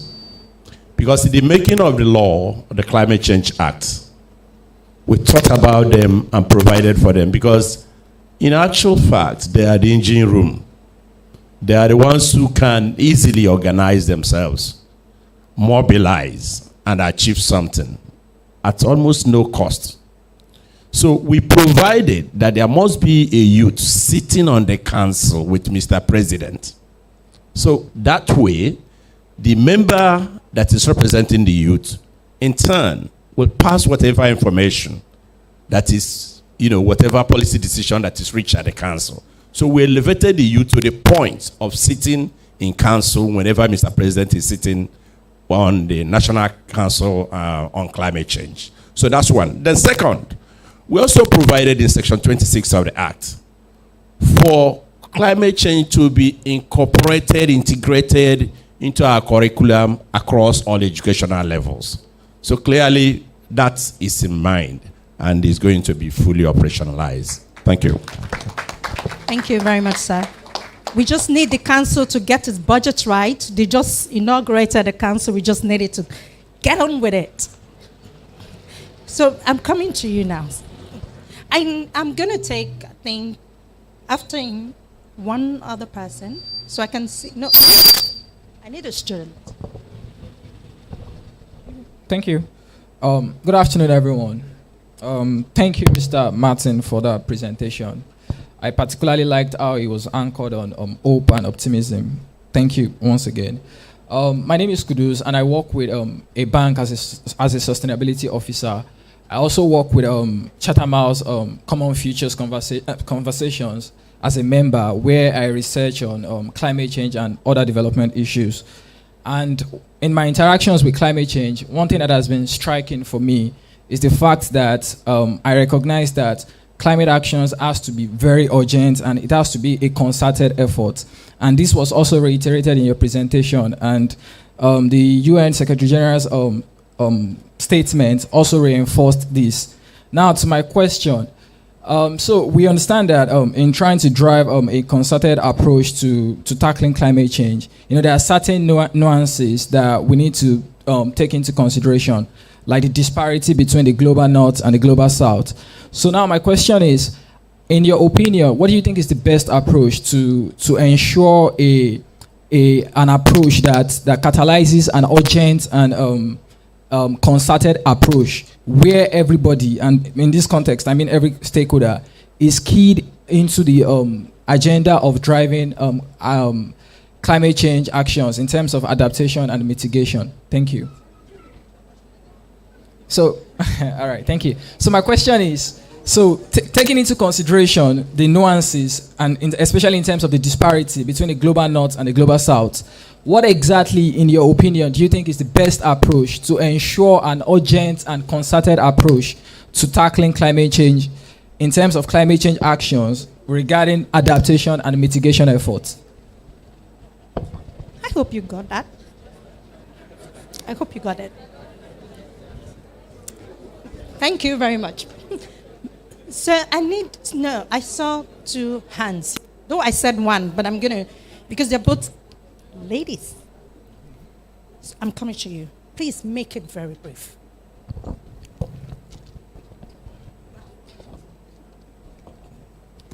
Good afternoon to everybody here. My name is Adela Queen Elizabeth, and I'm from Bulky Depth School. My question is, as a young girl who doesn't have any power in like saying things in the community, and as a girl who loves birds and all other animals, I see a lot of people like trying, like this, the situation of this country that we are at. They see a lot of animals like spiritual things, and they like, if we see this, we have to kill them or something like that. So as a young girl who doesn't really have power, like even if I want to save an animal, even if I took the animal to my parent, they'll be like, why would you bring this animal to my house? So now my question is, as a young girl, how am I supposed to save this animal? How am I supposed to bring awareness to people that it's not every animal that we see? We shouldn't just take this animal like a spiritual thing that we start killing as we please. Thank you. Thank you very much for that one. Thank you. I'm so glad you asked. What can she do to save the owl? Good day, everyone. My name is Faithful Nzeribe, and I'm from the Top College. As the situation of this Nigeria is, my question is, how are we going to get or obtain a good biosphere, a healthy biosphere in this country, Nigeria? After we have already seen all this forest deforestation and all this, how can we obtain a good and healthy biosphere? Thank you very much. She's speaking English. See, it is very hot, and becoming uncomfortable. So how can we have a comfortable environment? That's it. She wants to know. Great, thank you. Three really important questions. So as I mentioned in my talk, one of the really contentious parts of the global biodiversity framework was whether there was going to be money on the table to basically, from the north, to help partners in the south actually deliver the commitments. And we made some progress, but there is still a massive gap between need and the current funding. So there is definitely a financial contribution that needs to flow from the north to the south, and we will do our bit to try and encourage that to happen. I think the second thing, though, is I would say the leadership in every boardroom, in every organization, and in every government around the world needs to have on its agenda as to how it's going to tackle the nature and climate emergency. I was actually really pleased to hear in Nigeria you have the president leading cross-government and cross-stakeholder grouping, because that then has to be part of his leadership story. And he needs to be held accountable for it, like any business leader, like any leader of the organization. So that combination of real money, which matters, but also making sure it's core part of every leader's story about what they're going to do and how they're going to make change. In terms of saving any species, the owl or any others, I think the good news is there are going to be more people who care than probably even my generation. And I think you should be absolutely proud of the fact that you're prepared to take a stance to protect any species. And my belief is you will find, particularly through social media, you'll find networks of other people who are interested. They may not be in your neighborhood, they may be elsewhere. Connect with those people who also care about the species in their doorstep, because they will give you the solidarity, the ideas, and the confidence to keep going, because we need you to be the advocates for change, to use your voice for nature. So please be creative. Find your network which will help you, even when things are going tough. And in the end, the healthy biosphere. Well, it is the single biggest question that we're trying to resolve. I just think there's an answer in what the Nigerian Conservation Foundation is challenging Nigerian society to do. The reforestation agenda. Get to, from at the moment, only 4 to 7% of your country is covered in forest.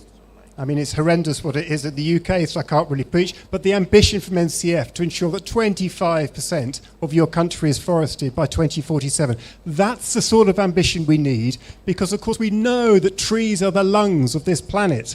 As you have more of them, they're going to help sequester carbon, they're going to help provide clean air, and, of course, they're going to provide, hopefully, sustainable lifestyles. So get behind the NCF campaign for 25% of Nigeria's country to be reforested by the time you guys are 30 years older. I think that's it. Thank you very much. As said earlier, we have some people joining us online and they have their questions. So I have this one from Temi Tokpe Kolade. It says, great lecture by the guest speaker. I would like to get the speaker's view on how the government of Nigeria can effectively empower the National Council on Climate Change to achieve the set results, looking at what's been done in other parts of the world. Also, how soon should we expect a working carbon credit system in Nigeria to ensure that businesses in Nigeria key into the conservation and climate change remediation?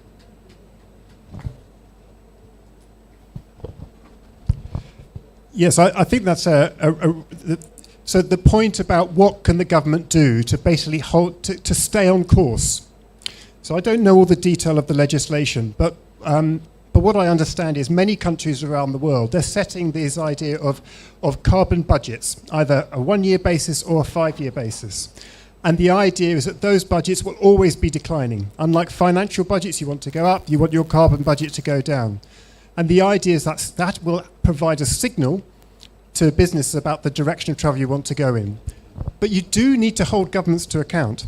Now, some countries around the world, they've set up independent bodies which actually report to government about progress. And the governments have to receive that advice and they have to report on progress to Parliament.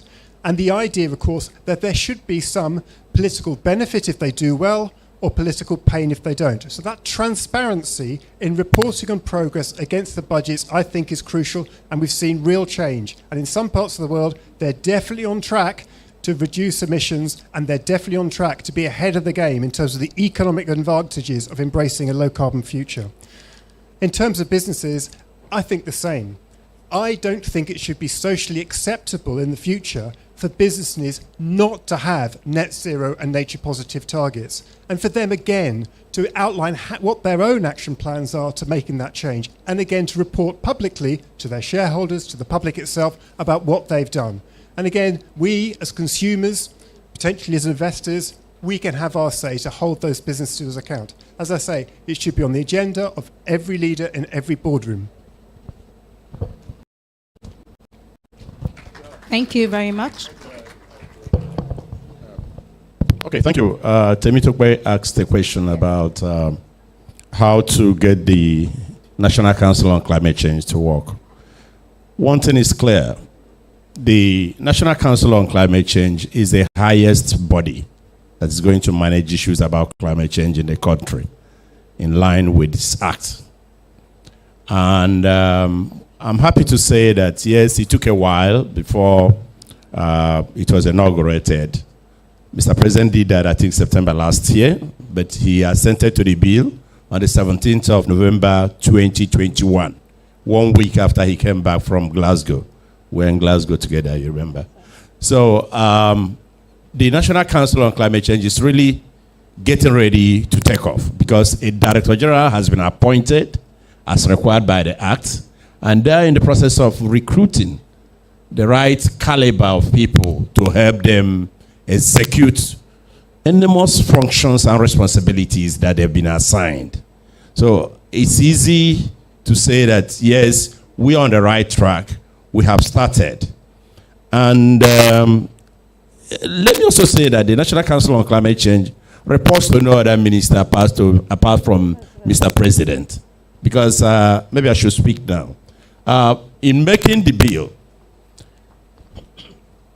I had to leverage on the little experiences I've acquired over the years, working for the US government, being an advisor to the Speaker, and also functioning as Commissioner for Lands and also Commissioner for Finance in Abia State.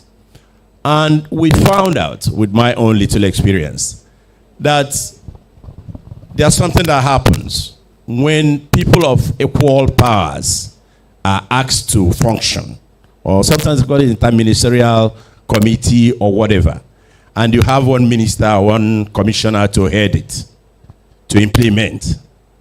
Midway, you discover that some of the other commissioners who, out of jealousy, and that's why I've come up with a word or a coinage that I refer to as peer jealousy. Out of peer jealousy, they now try to frustrate what you are doing. So,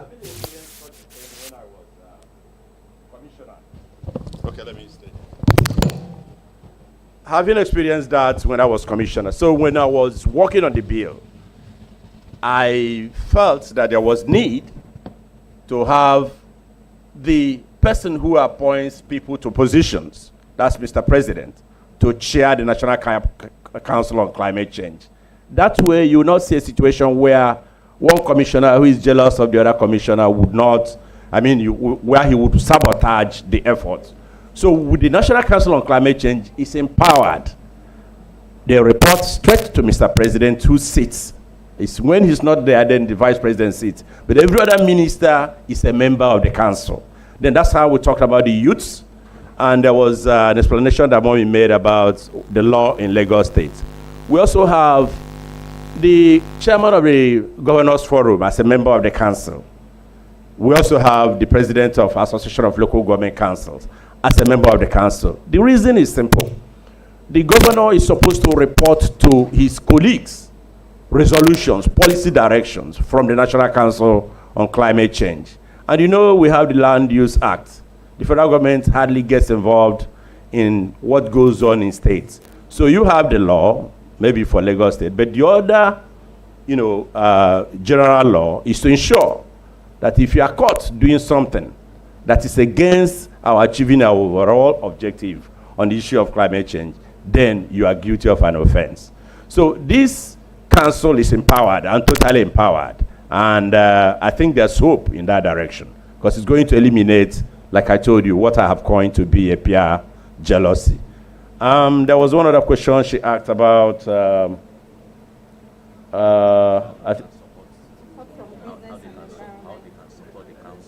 Okay.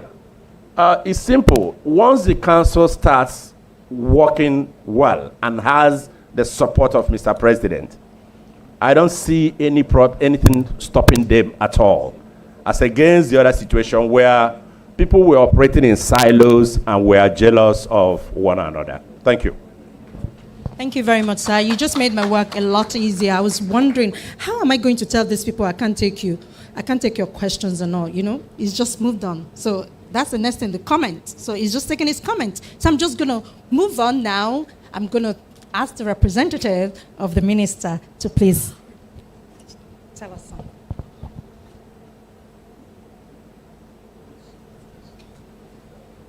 Thank you very much for the privilege and the opportunity. I bring greetings from Abuja, from the Honorable Minister of Environment, Barrister Mohammed Abdullahi.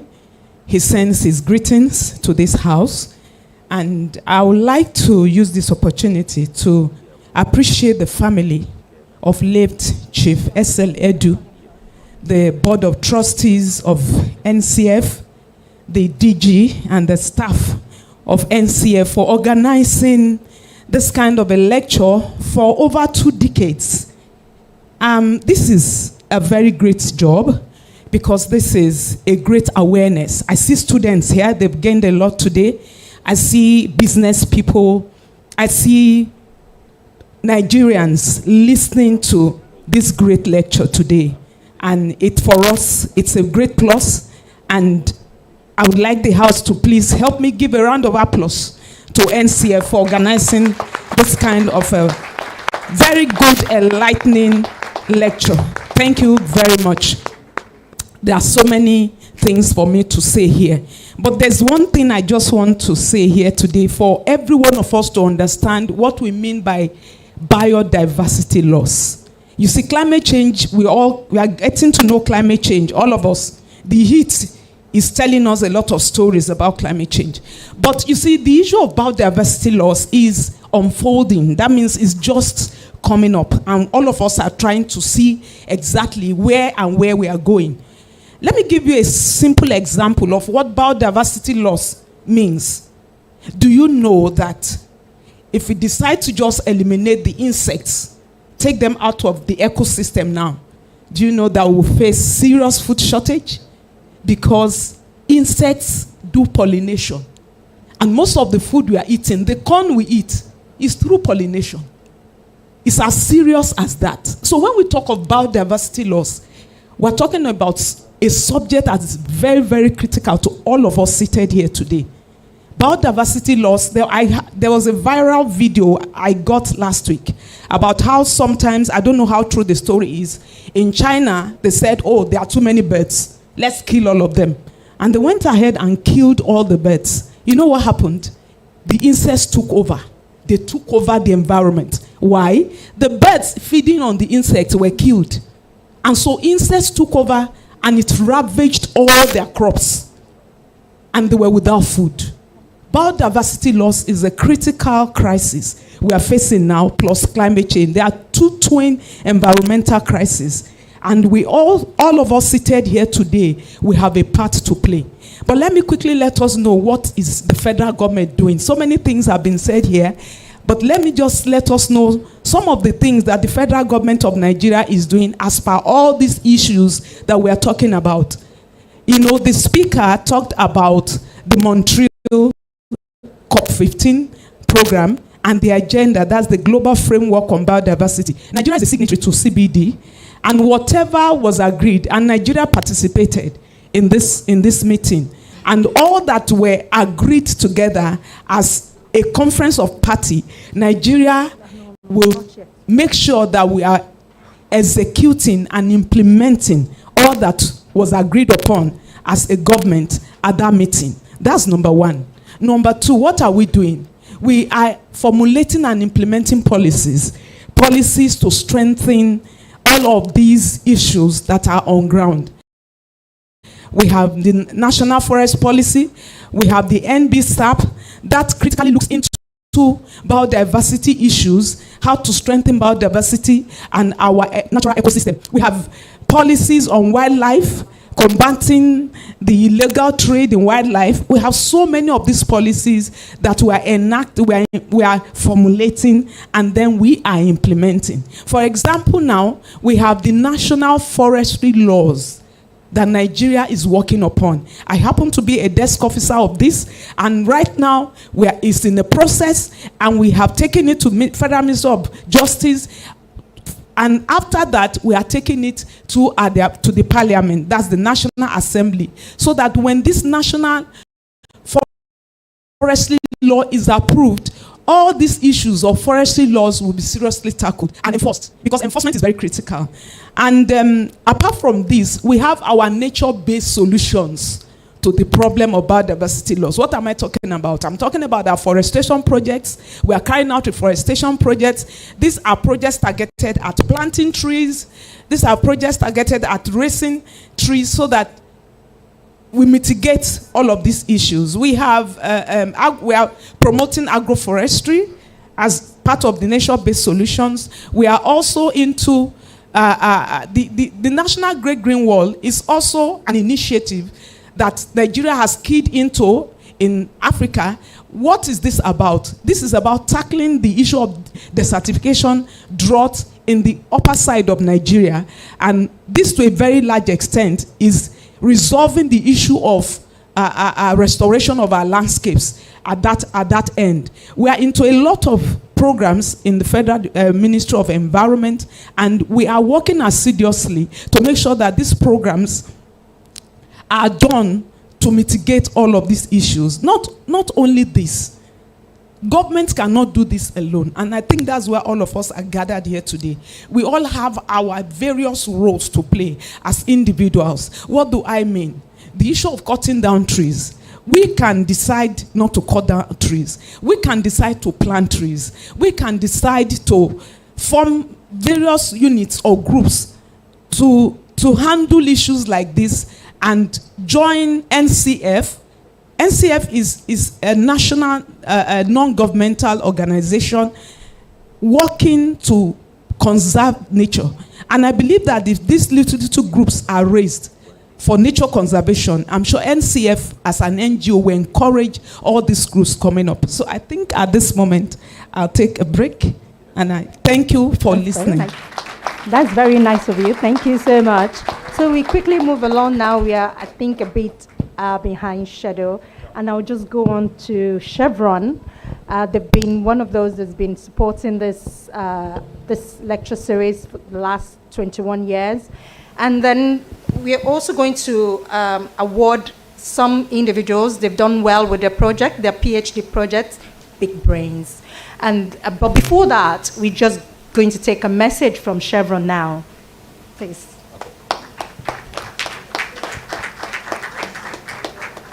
Good afternoon, everyone. May I please stand on the existing protocol that has been very well established here.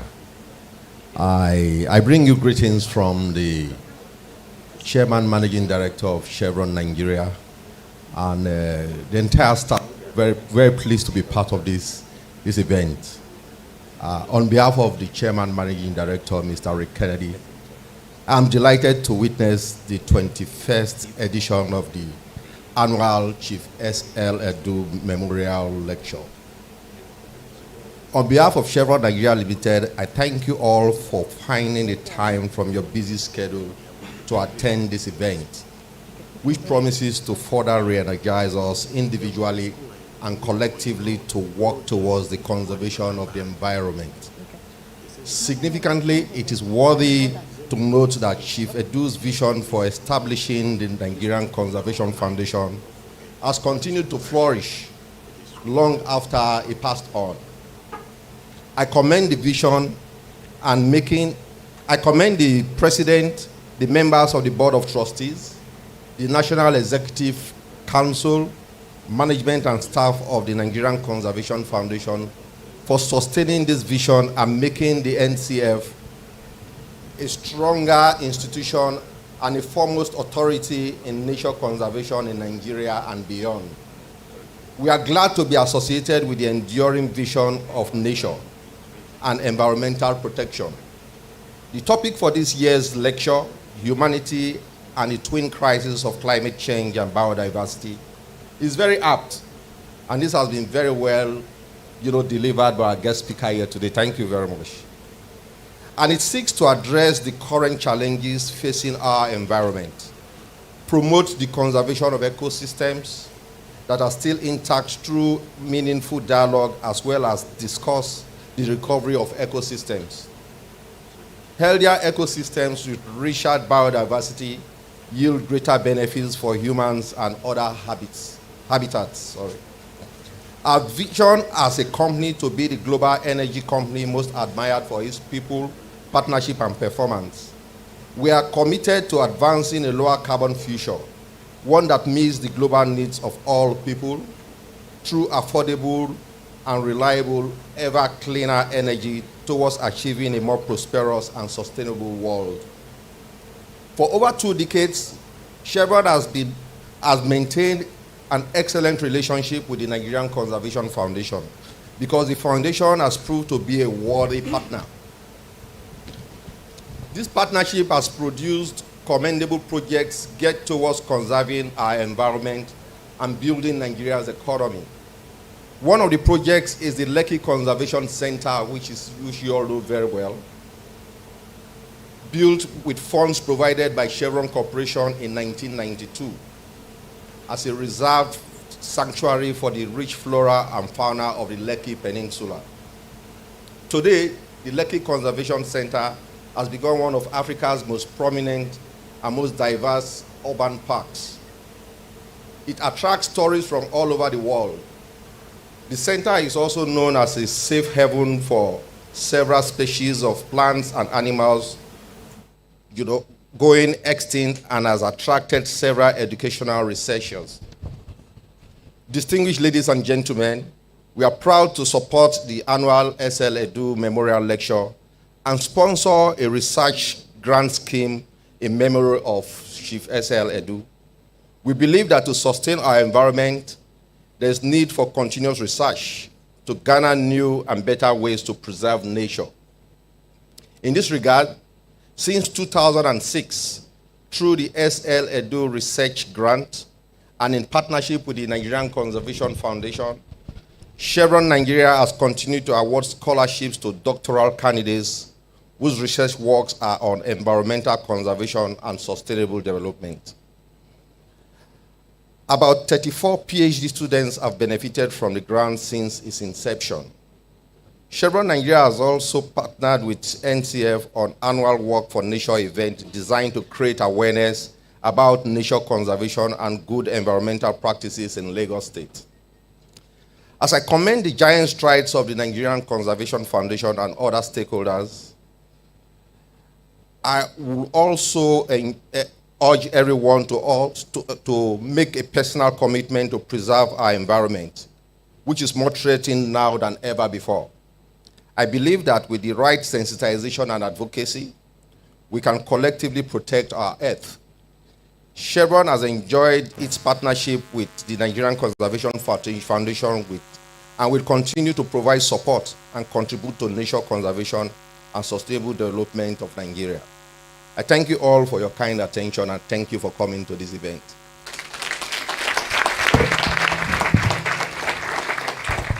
Thank you very much, sir. Before we announce the names of the winners of this year's award, I'm just going to ask the chairman, he has a word or two for us, please.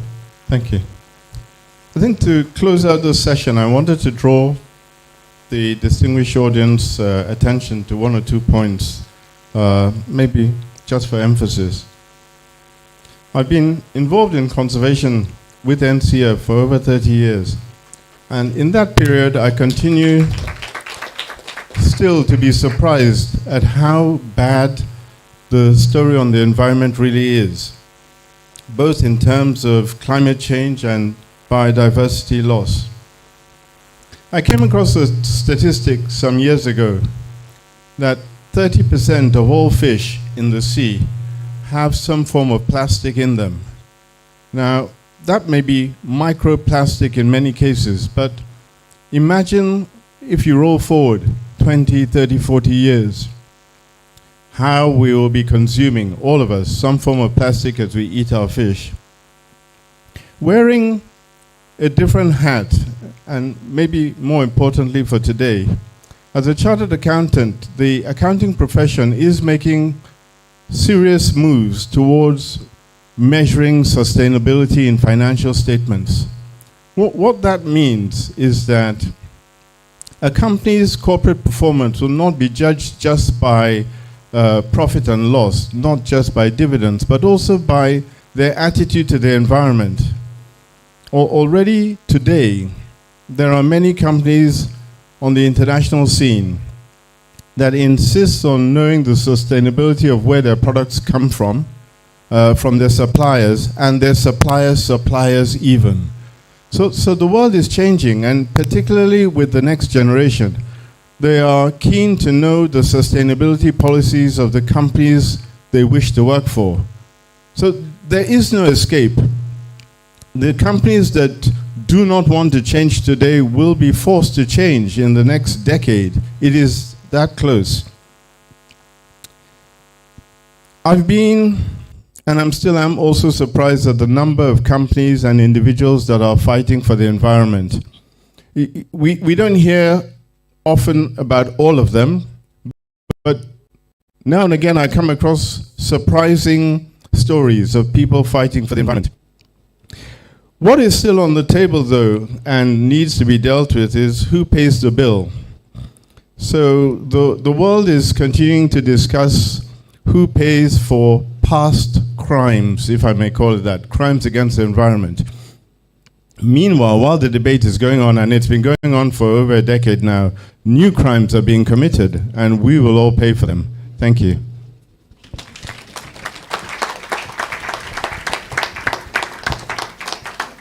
Thank you so much. So the United Nations they've just concluded that the international courts of justice should advise on what countries should do about environmental crimes. So we are waiting for them to let us know who should pay, what should the countries do legally. So maybe I will just go and sue the federal government for the Lekki erosion.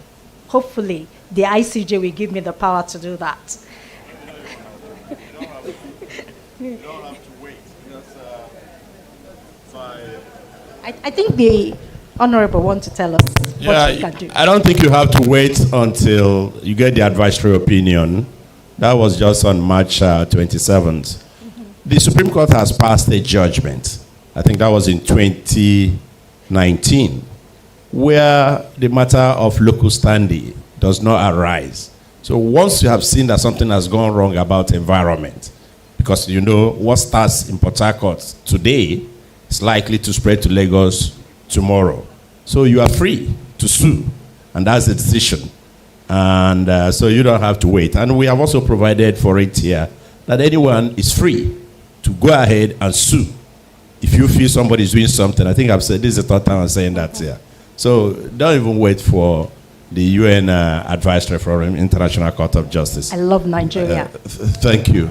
I told you. Then there was this question to me to act about carbon budget. Yeah. It is there. Carbon market. Yes, it's from there you get in. It is there. It's also provided for, I think, in Section 19 of the Act. One, and which is why I had to write to the Vice President when there was a delay in setting up the council. Because the Act requires that within 12 months, we should have a pilot budget, carbon budget. But that was not, when it was not being done, I had to write a letter.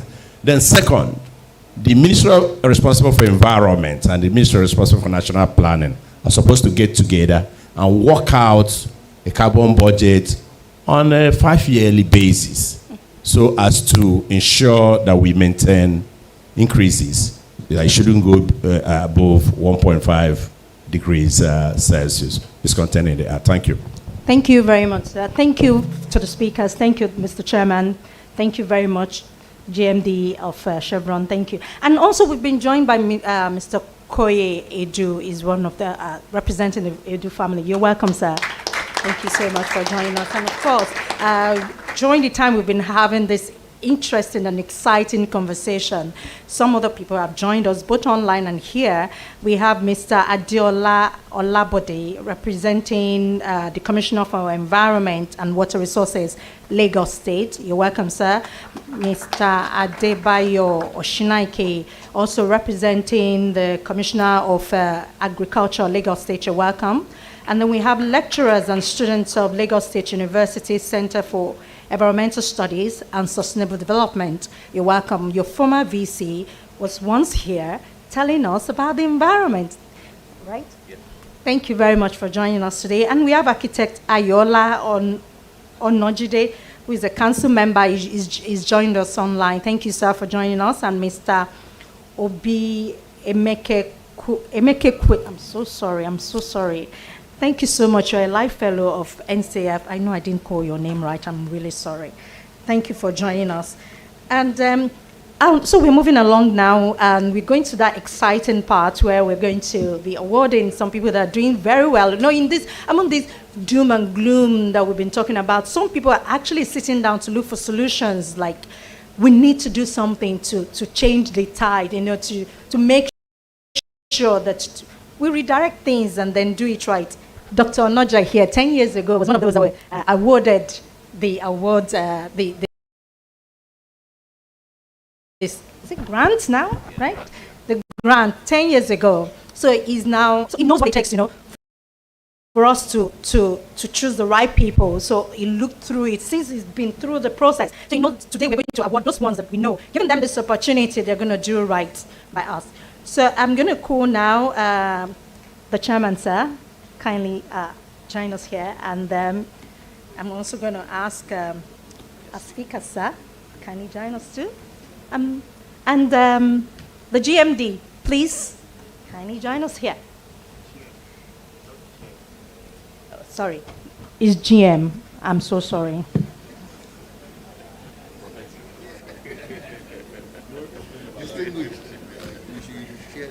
is GM. All right, thank you so much. So I'm going to call this gentleman. There are no ladies. Last year were ladies. Okay, they said last year there were ladies. So I'm going to call Mr. Inunam Aniefyok. Is our first awardee. Congratulations, sir. No wonder, my eyes have been going to that general direction. There was something about him that was just attractive. I'm like, this gentleman here, you see? He's an ornithologist and conservation biologist. He graduated top of his class, studying zoology at the graduate level, and successfully completed a master's program in 2020 with a distinction from the prestigious AP Leventis Ornithological Research Institute in Jos, Nigeria, the foremost institute dedicated to research, capacity building, and citizen science in ornithology and conservation biology. He's pursuing a PhD in conservation biology at the University of Jos, where he's investigating the factors that influence the distribution and migratory patterns of owls. I told you, we're going to hear about owls. He's the one doing the incredible work on owls. And his study is particularly important as it highlights the benefit to conserve owls, considering the role they play as nocturnal avian predators, controlling agricultural pests and rodents. I present to you Mr. Inuam Aniefo. Congratulations, sir.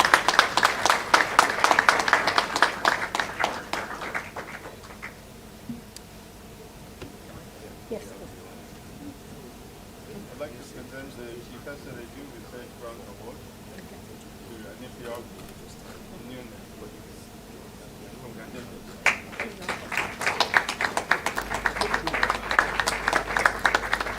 Sorry, close it up. Okay. Great. Thank you.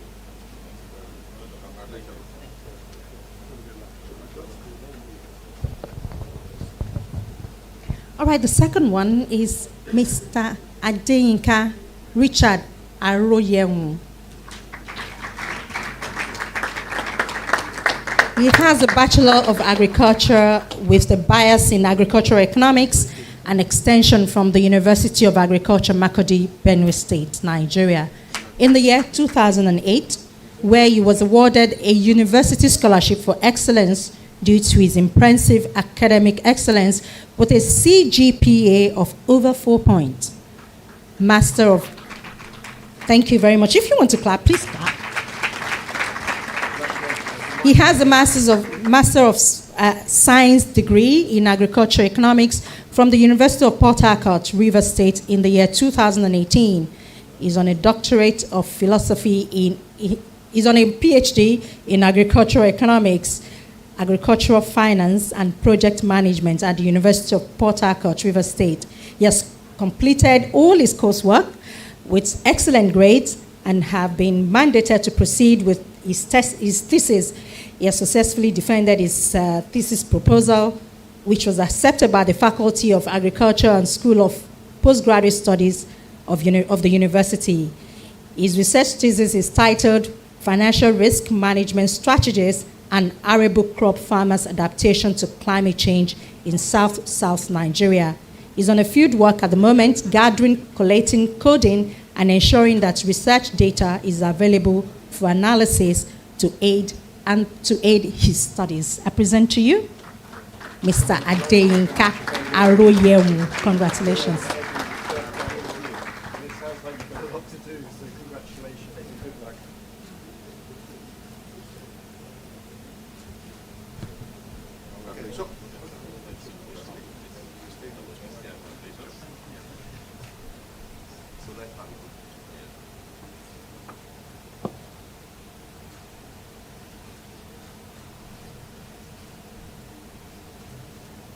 Okay, hold on. Honorable sir, can you please join? Sir, yes, sir. Ma, please join. Yeah, honorable, please come. Thank you.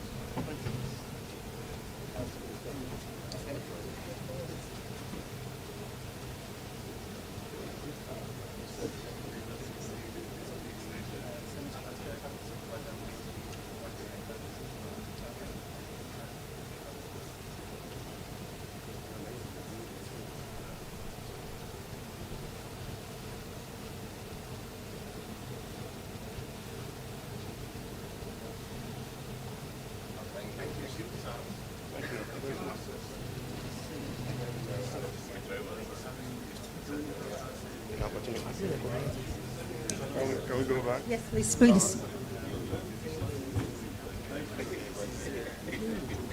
Who told you now? I have. Okay, okay. I'll move back.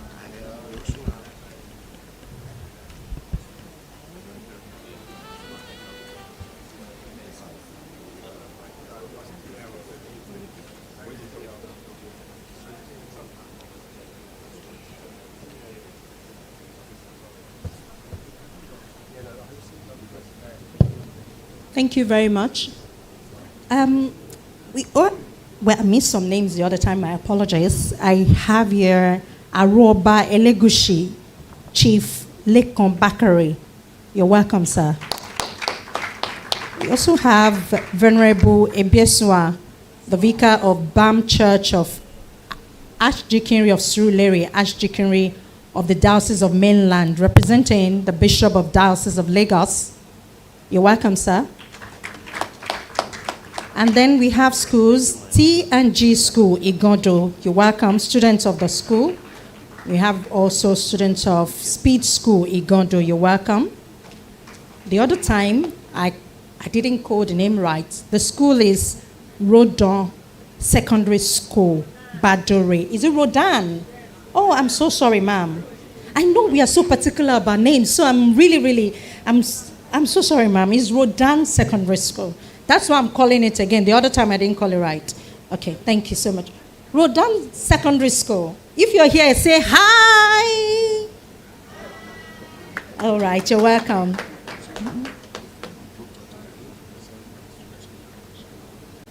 All right, so Mr. Chairman, sir, you will have to come back here.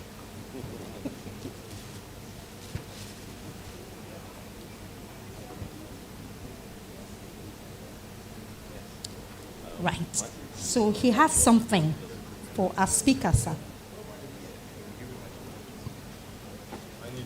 Yes.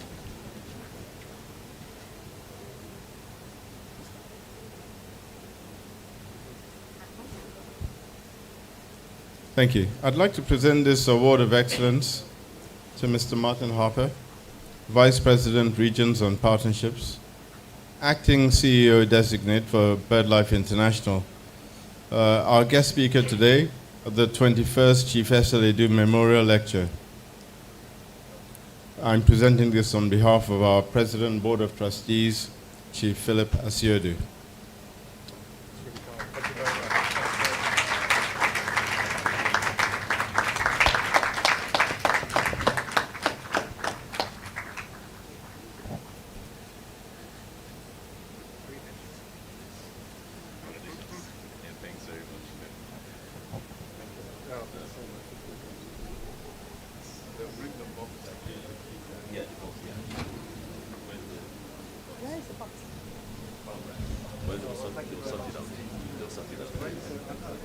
So we're moving along. Rest assured, you're not going to be in Lagos traffic. We'll get home on time. Right. So we're going to hand over the microphone now to the representative of the Asiodu family, Mr. Koyedu.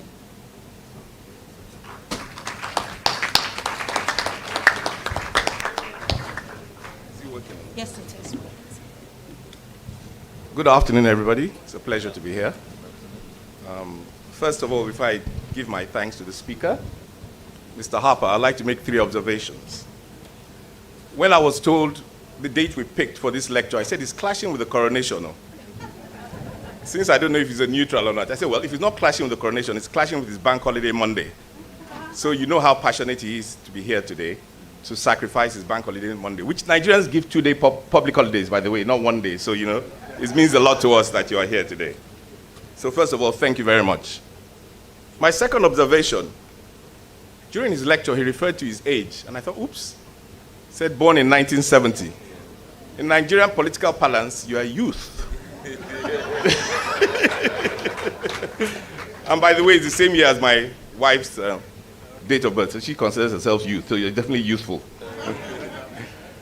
The third one, which is a bit more serious, was the content of his lecture on energy transition. We displayed that to you today. So our issue is not transition because we have no energy in Nigeria. You saw the power shortage today. Ours is renewables for the future. We're not transiting from excess power to a new source of power. We have a big power gap in Nigeria. So maybe they can adopt the language for Nigeria. It's not a transition, it's a substitution or replacement of the future, whatever word you choose to use. Anyway, thank you very much for being here today. Excellent speech. I think we all learned a lot. We all learned something new. NCF is big on reforestation. And I was surprised when you suggested the UK. Was it as bad as ours or was much better than ours? I wasn't quite sure. We destroyed ours 1,000 years wow. ago. So when our President, Chief Asiodu, is shouting at us, we shouldn't feel as bad as we do. But there is hope, and NCF definitely is one of our big objectives. So again, thank you for the wonderful speech. It was an excellent speech. I think we all learned from it. I hope it will be circulated to all of us so we can also enjoy it better. So thank you very much for making the trip to Nigeria. Obviously, we need more ambassadors for Nigeria. There's too much negative news, so I hope you go back and tell them what a wonderful time you had whilst you were here. Thank you.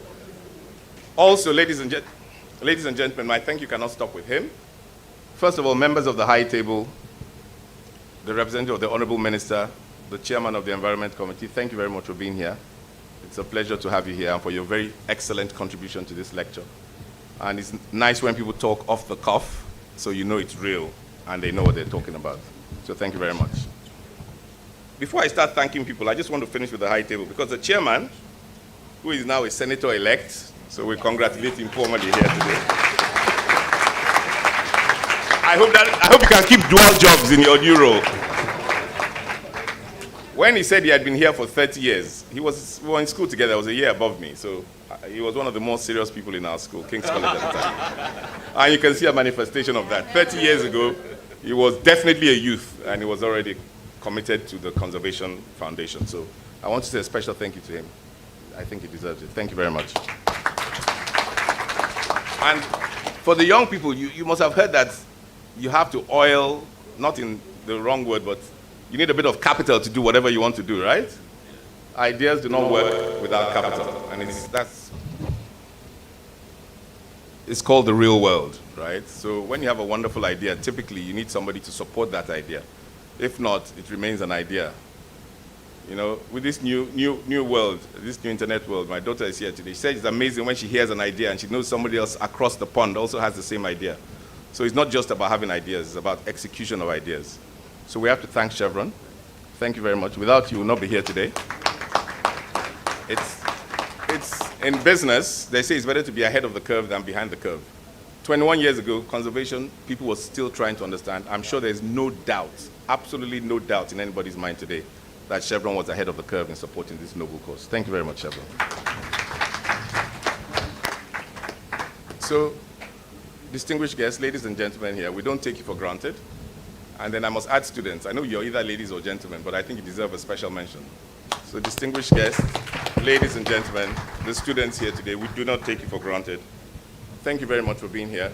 Those of you online, we don't take you for granted as well, but it would be nice to have you here in person. Thank you very much. Those far and wide, also thank you very much. I'd also like to give a special mention to the people we work with in the conservation, the trustees, the council member, the management, and interestingly, the members. I hear a few life members here. So we're looking for new members, though. So please, all of you here today, we want you to be part of this big family with a noble cause. So to the trustees, council members, management, life members, and everybody aspiring to be a member, thank you very much for being here as well. Thank you very much. We don't take it for granted. And I'll just end on a final note by wishing you Johnny Mercies as you head home in your various directions. As somebody said, you'll not be caught by Lagos traffic today. Everybody has been on time. And I think I was meant to say a special mention for a contributor. I think it's Mrs. Oluwakemi Oyedeji. She supported us. As they say, everybody can support this cause if you want to. Please support this cause. It doesn't have to be through NCF. You can support either, as we say, climate change, biodiversity. You know, it's all one of the same to me, to people like us. We see it all a part of being environmentally sensitive. So, well wishers, friends, family, thank you very much. It's been a pleasure having you. We hope you had a nice day and see you next year. Thank you.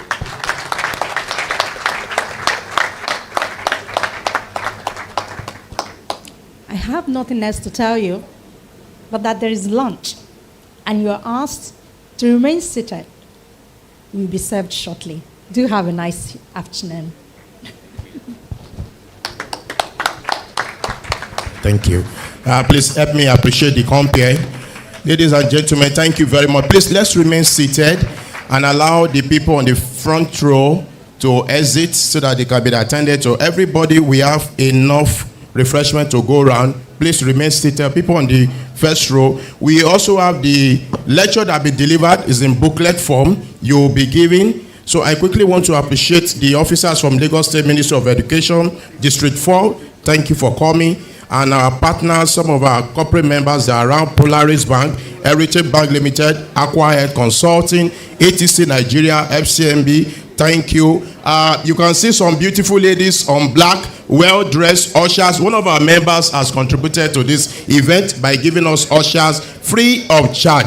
Mrs. Kemi Oyedeji, thank you very much. The Equal Ushering Services, we appreciate you. My own constituency, AIT channels, Guardian, Radio Nigeria, News Agency of Nigeria, Punch, and every other media here. Thank you so much. Rave TV, I appreciate everybody. We greatly appreciate you. All right, so please, the people on the front row, please, if you want to exit, you can exit.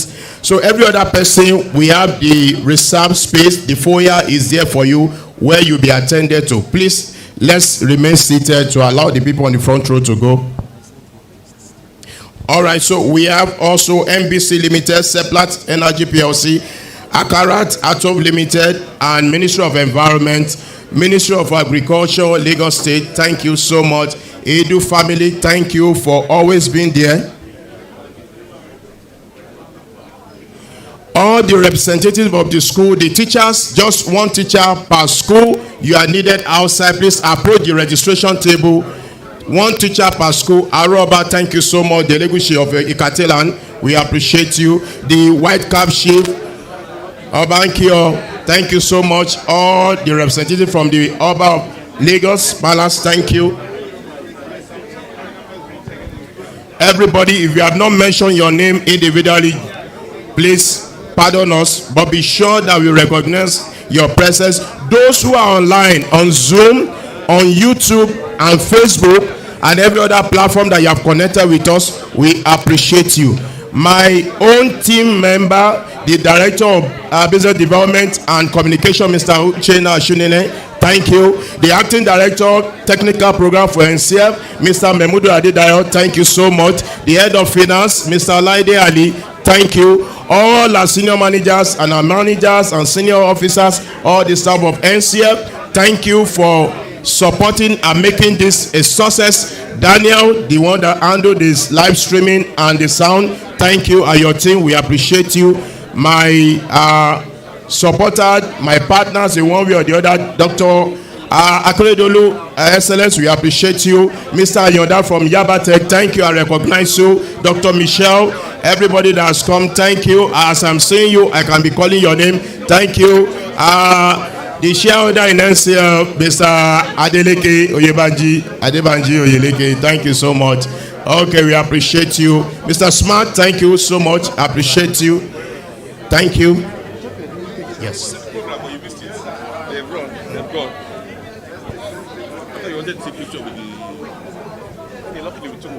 No, we took that's fine. How you doing? How's it going? So we are still going to interview. We are also going to interview. Yes, Chairman is here. No, when I say we are doing for the family, so they have started outside. They've started. So I probably are stopping.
cannabis.